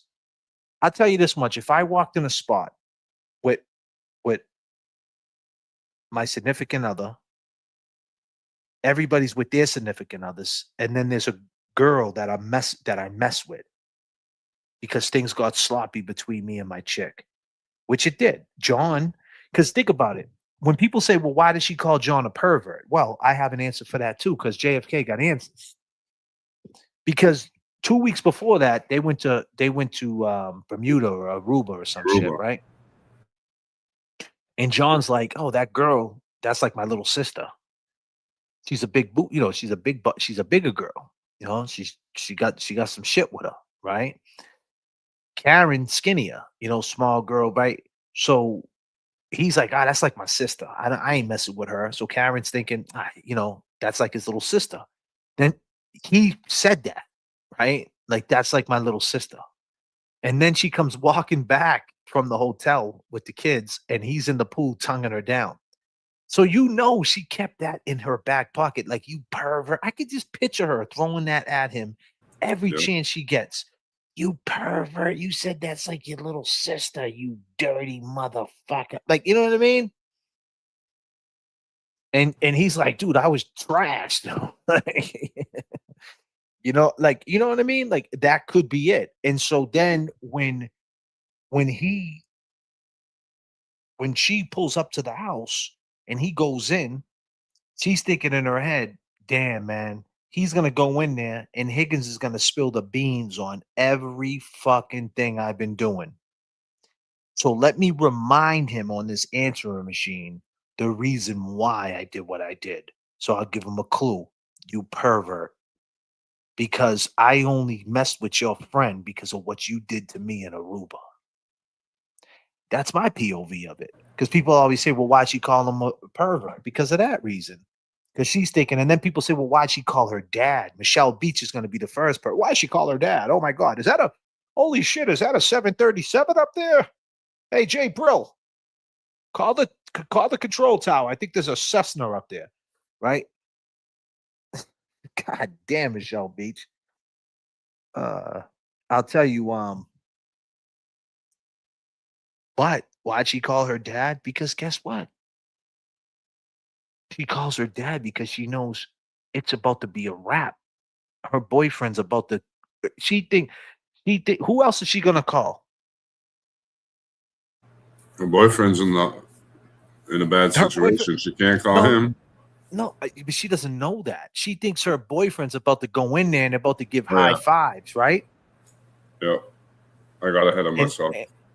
And say, hey, look at this. Look at all these text messages your girls were telling me. You're hot. You're fine. I like you. Come to my house. She's embarrassed. So who's she gonna do? Call her dad. Dad, he ain't coming. He ain't bringing you flowers the next day. You know what I mean? He ain't coming bringing you flowers. Hey, boo. It's a wrap. And everything that she was, and people don't understand everything that she was. The word I'm looking for, that she was loyal to, or that she was committed to is the better word. Everything she was committed to with the kids is about to be a wrap. He's not forgiving her for that. Right. It's a wrap. If Higgins would have told John, yo, your girl's hitting me up. She came to my house. And when we was watching the Patriot game and you fell asleep, she hit me up and told me I should have stayed over. She got to go. Got to go. You got to pack it all the way up, Karen. You got to go. So she's beside herself. She can't believe that she got herself in this situation when in reality she really loves John, and she just fucked up and she got manipulated by Higgins. And don't get me wrong, she was shady as shit too. But Higgins should have never did that. He should have bros. You know the code, the bro code. He should have never did that. Even if she was doing that, because that's what chicks do. They try to get with your friend. They try to break your friend. They're chaotic. Not every chick, but that's what chicks try to do. And you got to stop them. You got to be like, yo, calm down, girl. You're emotional. Go watch the JFK live stream. You'll be all right. You'll be all right after 20 minutes. So that's the reason why I think she called her dad. That's my opinion. Like, Dad, it's about to hit the fucking fan. And then when she talks about a plow all the time, like what plow is she talking about? You don't think Higgins in front of his house when he's showing everything? Higgins is like the kid who used to tell you, hey, you want to come over to my house after school? And you go over to his house and he's like, yeah, this is my VCR. This is my mother's room. That's my dad's truck. That's my trophy. He wants to show everything off. If that plow was there, he would have been like, yeah, that's my Ford Ranger. See that plow right there? Anytime it snows out, you let me know. I'll come through. I'll fucking give you a plow. No problem. This thing right here, I can fucking plow the whole neighborhood. Like, is that the reason why she thought that? And how many times did he pop up on it? The only person that can answer these questions, speculation, we might fuck around and get a phone call tonight if I keep talking, because that's the type of effect JFK has. Would you believe that? But I'll tell you, how many times did he pop up in the market basket aisle? Did she look in the rearview mirror and look and she's seen Higgins she's in aisle 5 looking for the coffee cakes? He's like, Karen, I got the cakes right here. I got cinnamon rolls. You want to come over my house? We can go to West Roxbury in the summer. We can go to the Cape. How many times did he pop out on her? We don't know, man. We don't know. So all them little blanks that to kind of give you the idea to kind of fill in what type of time Higgins was on. The only person that can explain that is her, but she got found out guilty, so she don't have to say anything. So when people say JFK, so since you and Karen are cool, you gonna ask her? Nah. But during the trial, it made sense to say, Karen, if you do have information that's any of my crazy mind, what I'm thinking, maybe you should put them sound bites out there, say something, so that way that it's the focus is on the third party culprit. Right. You know what I'm saying? Don't play in their hand, play to their hand that everything was good. Because if everything was good, then where's the third party culprit? If everything was good, what made everybody snap and want to kill John O'Keefe? Everything wasn't good. So you need it. But, they did it their way, and they know more than me, and she's not guilty. And right now it's not relevant to even ask that. You know what I mean? Like, right.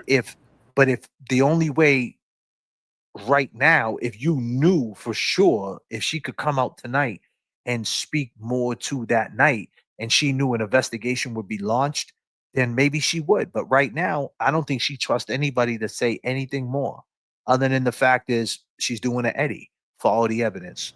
Yeah. Makes sense. And that sucks to people like us, Especially Loophole Lawyer. He's going to make 100 more videos. So that's my take on that situation. But people, people never wanted to hear that side to the JFK thing. They got so mad when I questioned Carol. I'm the only person in the Karen Reed movement when this shit happened. You can go to my first video. The very first video I did, I questioned Carol. The very first video I ever did, I said it was John. My opinion was it was John who got out the truck and wanted to go talk that situation out. He wasn't letting that shit go. My very first video I ever did, that was my take. And everybody, I remember being on the Young Jerks with Bettero and Mikey, and they shut me down. They were shutting me down. Oh, that's a hot take. It's a disclaimer. No, stop. Like, they did that. Go back and watch the tapes. That's why I'm saying, like, these people that threaten me with defamations and all these different things, go ahead. I'll pull the tapes up where I put the heat on Karen. I never looked at this. The thing is, it's kind of like what the loophole lawyer said. There's only so many people that you could blame it on. You either believe them or you believe them. Now, I definitely don't believe the story that he got hit by a car. There was 47 pieces of taillight, and that morning, they're all wondering what happened to John. Everybody's wondering what happened to John, and none of them just say, hey, you know what? Call Karen up and just see what she says. Right. Let's like, you wouldn't try to catch Karen up. They don't want to do that. They don't want to call Karen because they don't want to call her because they already know what happened. I mean, that's the simplest number one. If you go in my short section, it's there. They would have just called Karen. Anybody. If you're, I don't know if anybody, their friend ever passed away, and you find out who your friend was with the night before or days before, you know, your friends get together. Like, let's go to the bar and hang out, man. It sucks what happened to Jimmy, Joe, Bob. You guys hang out and you say, well, who is he hanging with? Like, let's just say he overdosed. Perfect example. I mean, a lot of us know how many friends died from the Fetty. The first thing you ask is, well, who was he getting high with? You know what I'm saying? And then when you find out, what do? You call that person up. Yeah. Yo, was he with you getting high? And you ask questions. So if you knew he was with Karen, you would just call up and ask her. You don't need, yo, what the fuck happened? Oh, and by the way, one's an ATF agent, one's a Boston cop. I don't know. Maybe that's, and why would they do that, you would say? Oh, because they're the police? Mm-hmm. Fucking Brian Abbott would ask a raccoon, what the fuck is he doing in his backyard? He would walk up to the raccoon. Hey, Mr. Raccoon, what are you doing back here? Do you got a fucking license or registration for that mask that you're wearing? Mr. Raccoon, where's your boys at? Is that them in the tree? There's 4 of you? Don't ever come back here. What do you think? The only one with a fucking family? With the McAlberts? Come on, bro. Stop it, will you?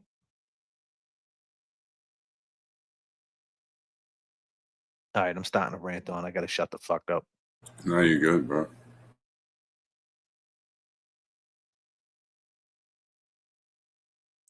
What the duck says, so true. I was the friend everyone called when I lost my friend Greg because he was at my house the day before. For sure. I mean, it's that simple. Halt, exactly. Thank you.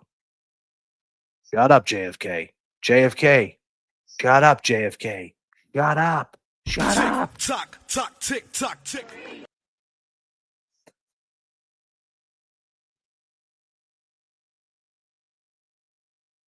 Rant on, JFK. Look at Michelle. Michelle, man. Here we go again. Michelle, you know what I notice about you, Michelle? When you talk a lot of shit in the chat, but when I get you on the phone, you back off. You're a keyboard warrior, huh? Why didn't Karen ask John? Why didn't she go pound on the door if she was so upset? And you know what? I asked that question 1,000 times. 1,000 times. Any chick, real chick, right? But I have an answer for that. And I already think I answered it, right? But that's what most, when people first heard this story, Michelle, that's what most chicks from our area said. Yo, if she was so worried about where her man was at, she would have just went back there and knocked on the door. I can't even tell you how many chicks said that. Mad chicks I know said that. They still say that. And they still think that's the reason why they think she has something to do with it. They think like 2 things could have happened. And, people think like, nah, she didn't. She got something going on with her. The people who are just like casuals, they think, there's like another layer to it. And believe me, I was sitting back waiting for that other layer. I was like fucking Kev at Carvel. You ever go to Carvel Ice Cream? Kevin, he starts eating the cake. He's just trying to get to that other lady. He's trying to get right to that ice cream. It's like, Kev, what are you doing? Trying to get to the ice cream, JFK. Kev, put the fucking cigarette out when you're fucking eating cake, bro. God damn, Kev. Said, put that cigarette down. Oh, shit, Kev. You out there, Kev? Where you at? I know. I'm wondering, too. Where's Kev? Kev will be up here. Yo, let me tell you, man, let me tell you, man, I'll tell you, man. These 1020s, what does he call his glasses? The 1020s? He calls them the 1020s. Oh, shit. Kev's a one of a kind, man. Yeah, he's awesome. But I'll tell you, man, I was waiting for that other layer. I was waiting for like that one thing to make me say, God. I was, and it just never came, man. It just never came. But to answer Michelle's question about why didn't she knock on the door? Because I think at that point she didn't know what John knew. She was thinking that John didn't come home because he got that information and he was ghosting her. You know what I mean? Good possibility. And he was upset. So that's why I don't think she knocked on that door. A question for Michelle. You said, why didn't she knock at the door? Why didn't the cops knock at the door after they found them? Well, they did. They went in there. But the thing is, but like I said, but in what I said in the short, cops know what conflict of interest is. They deal with that all the time. If a cop is my brother, right, or grew up with me, the first thing he knows is like, damn, man, I'm coming up on a scene. I know the family. As much as I want to be involved in this case, I can't. It's a conflict of interest. I make this case fugazi right off the bat. So I have to dismiss myself. So even if Big Bad Brian A., which we all know that he wasn't being forthcoming, but even if he was being even if he was trying to be forthcoming, he knew that these cops were trying to do him a favor, he should have been like, listen, he had too much time on the force to be like, he knows the procedure. You guys need to check my house. Mm-hmm. Even if he didn't want to be involved, he should have told them to check his house. Y'all got to come in here. You have to do this. Well, they came in, but he went along with what they did. But more so, he controlled the narrative. Like, we ain't checking the house. Like, you got to do me this favor. I'm Big Bad Brian A. We ain't checking my shit. But let's just but his reaction is, I had nothing to do with it. It was them who didn't. I don't think they didn't have probable cause to check the house. And you know the procedure. That's part of the situation. You know what conflict of interest is, and you knew right off the bat when them two cops walked in that house, knowing that your brother, that first off the bat, you're a cop. You know these cops, and you know your brother's on the police force. Right off the rip, from the start, from the jump, it's a conflict of interest. So you should have been like, hey man, I don't want this to be a conflict. You know what I mean? I want this investigation. He was on my lawn. I don't need to smoke. Come in here and check my shit. Right. You know what I mean, let's get that over with. But he did. And they never did. And that's the problem. A man on the lawn, two black guys, no jacket, mission shoe, and they don't go in the house to check the house for his mission shoe, for his jacket, and it looks like he got beat up. And then when you're in the house, they tell you there was a party and a get-together the night before. And they don't think that, he got fucked up and they threw him on the lawn. Come on, stop it. All right, Michelle. So at the end of the day, right? I mean, that's why I didn't understand Michelle last night when she says, like, I don't think Eddie did it, but you believe Karen did? I mean, what? If you were gonna say to compare the two cases, would I believe Eddie over Karen? I would have to say Karen 10 times. Eddie, it's more logical that Eddie did it, because then you would have to believe that her son did it. Her son was involved. Carol, her sister, was involved. Like, family ties. You know what I mean? But like with this situation, and then dog bites, everything we know about the arm, that don't look like a dog bite to you. Like the fact that you can say right now that you don't think you think Karen hit him with the car, and you don't think that shit on his arm is a dog bite, is crazy to me. Yeah, that's insane. Anyone looks at that, the minute you look at that, you could tell that's a dog bite. But what they did was they talked and manipulated so much in the mainstream media that we don't know that for a fact. Like that shows you the power of the media. Road rash and abrasions. Yeah, that's crazy. Does she really think that, or is she saying that You for the wrong. news? You wrong. You wrong. You Lost, you wrong. You wrong. You wrong. lost. You wrong. You wrong. Michelle, you are so Lost. You wrong. You wrong. Have you ever seen road rash in person?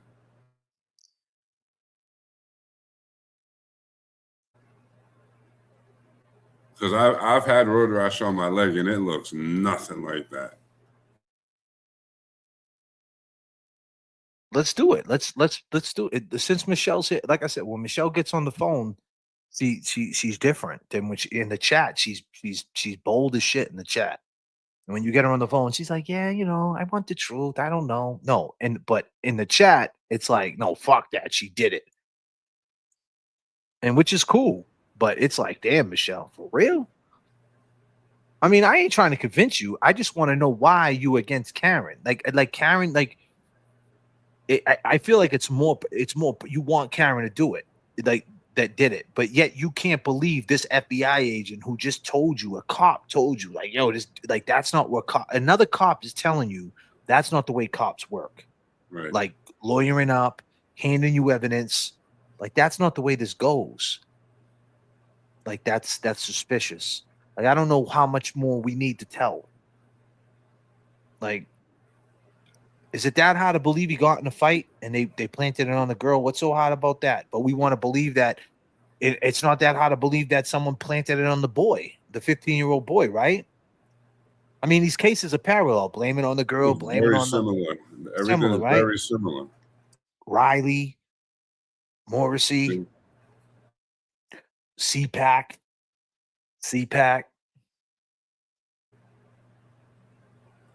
taking the stand, all that type of shit. I think the only difference between it is Morrissey didn't take care of the trial himself like Riley did in the investigation and everything. All right, so let's Google dog bites. Let's Google dog bites and road rash. All right, we're gonna play again. We're gonna listen. We're gonna just do it simple, right? We're just casual fans. And listen, I got love for Michelle. Michelle, Yeah, absolutely. Nothing but love, Michelle. So I don't want to. Remember, I'm passionate about the case. It's nothing personal against you, Michelle, or vice versa. So let's look at dog bites. And maybe you're wrong. Maybe you could prove me wrong tonight, because I did this before, but I haven't did it recently. Dog bite images. Let's look at images of dog bites. All right. Some that I look and don't. Oof. These are fucking nasty. God damn. These are really not good images, though, that I'm looking at. I'm gonna say German Shepherd dog bite to make it a little bit more, to the point.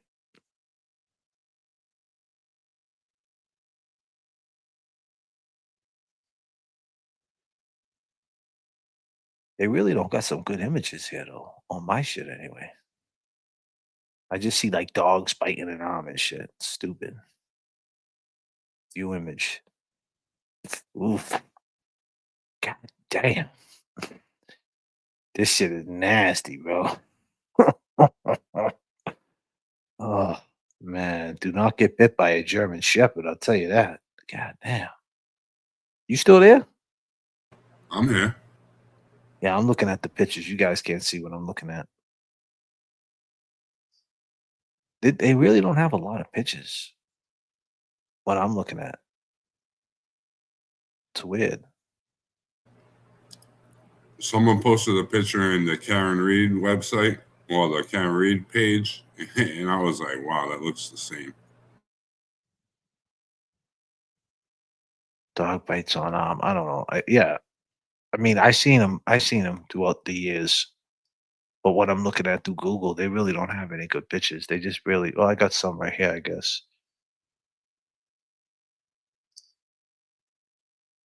Oof.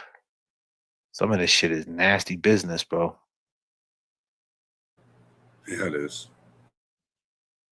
God damn, dude. Dog bites, and I'm gonna say the bites and scratches. Because he looked like he was scratched up too. Yeah, there was holes from the teeth and the claws.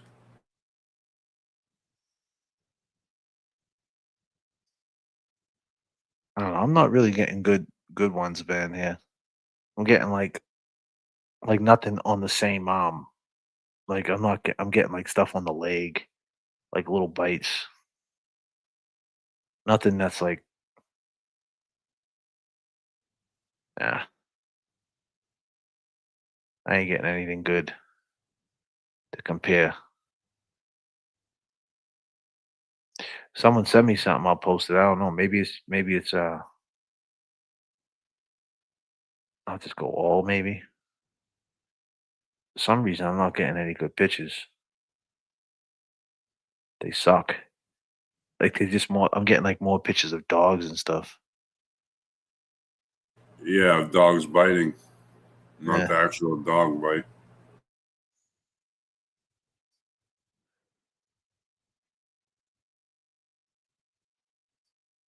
Yeah. Well, ladies and gentlemen, we'll conclude our conversation the next time around. It's getting late. I've been rocking for 3 hours and 40 minutes. I hope you enjoyed the flight. We had fun. Michelle, I'm gonna what I'll do is I'll look through some dog bites and I'll put them up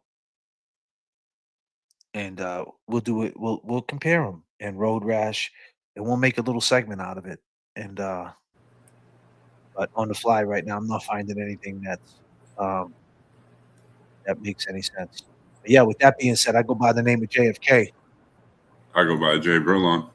And remember, we had 2,100 last night for Adi. We had about 1,200 tonight for Adi, and he did not take the money to have tonight a half hour. That's all we needed with him. But tonight, if you just tuned in, we did have Eddie O'Brien and Trisha in here, and they were very happy, man, and they were smiling, and they appreciate you guys. So, long gamers, keep doing what you're doing, and keep seeking the truth and keep asking questions.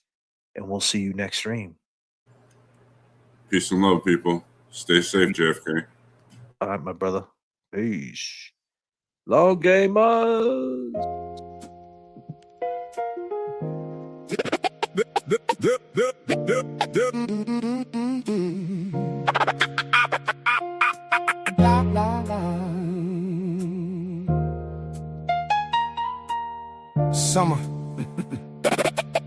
Summer, yeah. Summer of 1995, hot night in July. Why did Janet have to die? This is the story of Eddie, Commonwealth of Massachusetts. The system is petty. Juvenile law and politics so deadly. 15 years old, known as Big Lovable Teddy. Yeah, Janet down in 42 years old. What's the motive? Killed in her home, young mother devoted. Eddie went in the house, the door was open. She was on the kitchen floor laying there frozen. Eddie claims this was not what he planned to see. A man with the mask grabbed him. Be quiet. I will kill your whole family.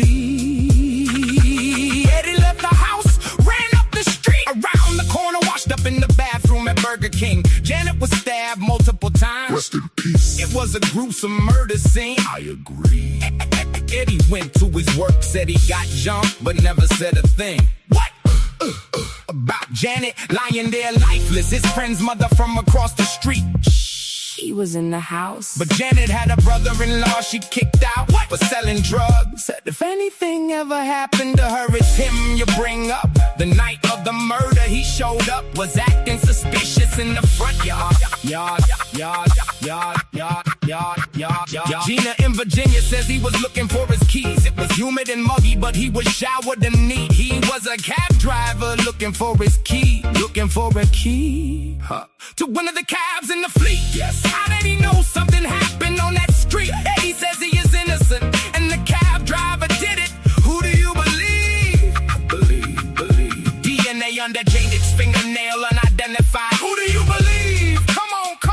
the story of Eddie, 15 years old, life in prison.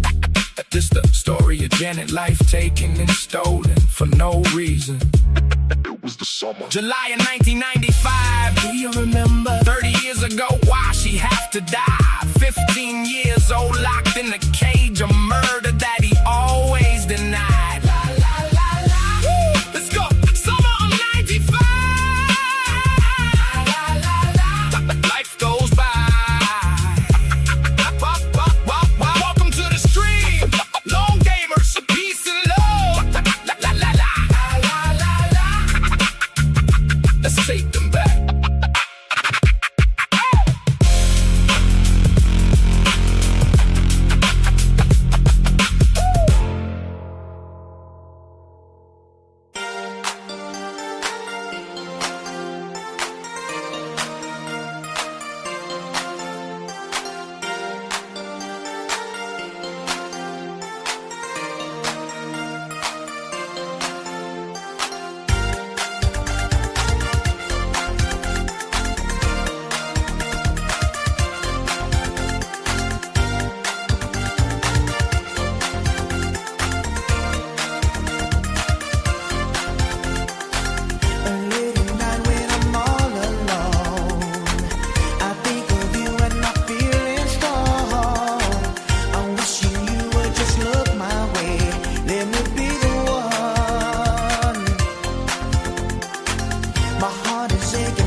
What you talking about? What you talking about? What you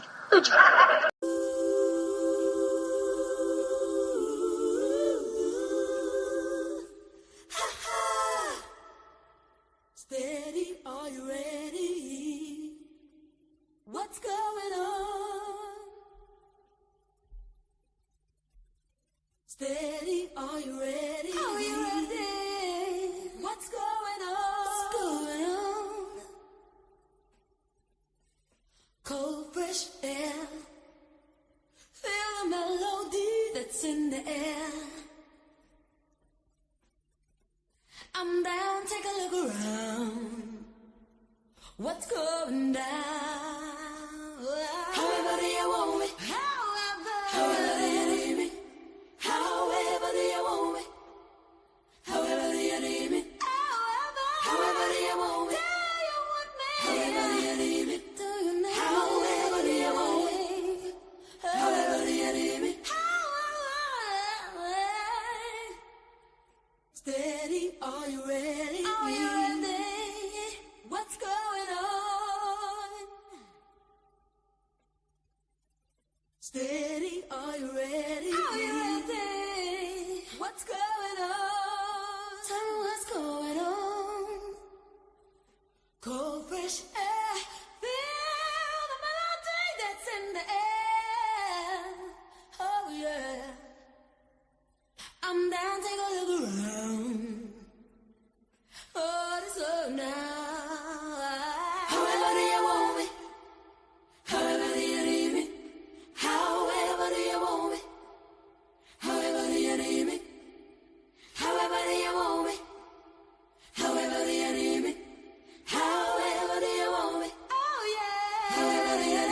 What up, long gamers? Yes. Come on, match that energy. Come on. Good night, Lady Boss. Good night, girl. Becky, Avril, Evelyn. Y'all ready? Here we go. Come on, I live at the top of the block. Uh-huh. Uh-huh. I state my name. Uh-huh. Here we go. Here we go. What up, Michelle Beach? Woo.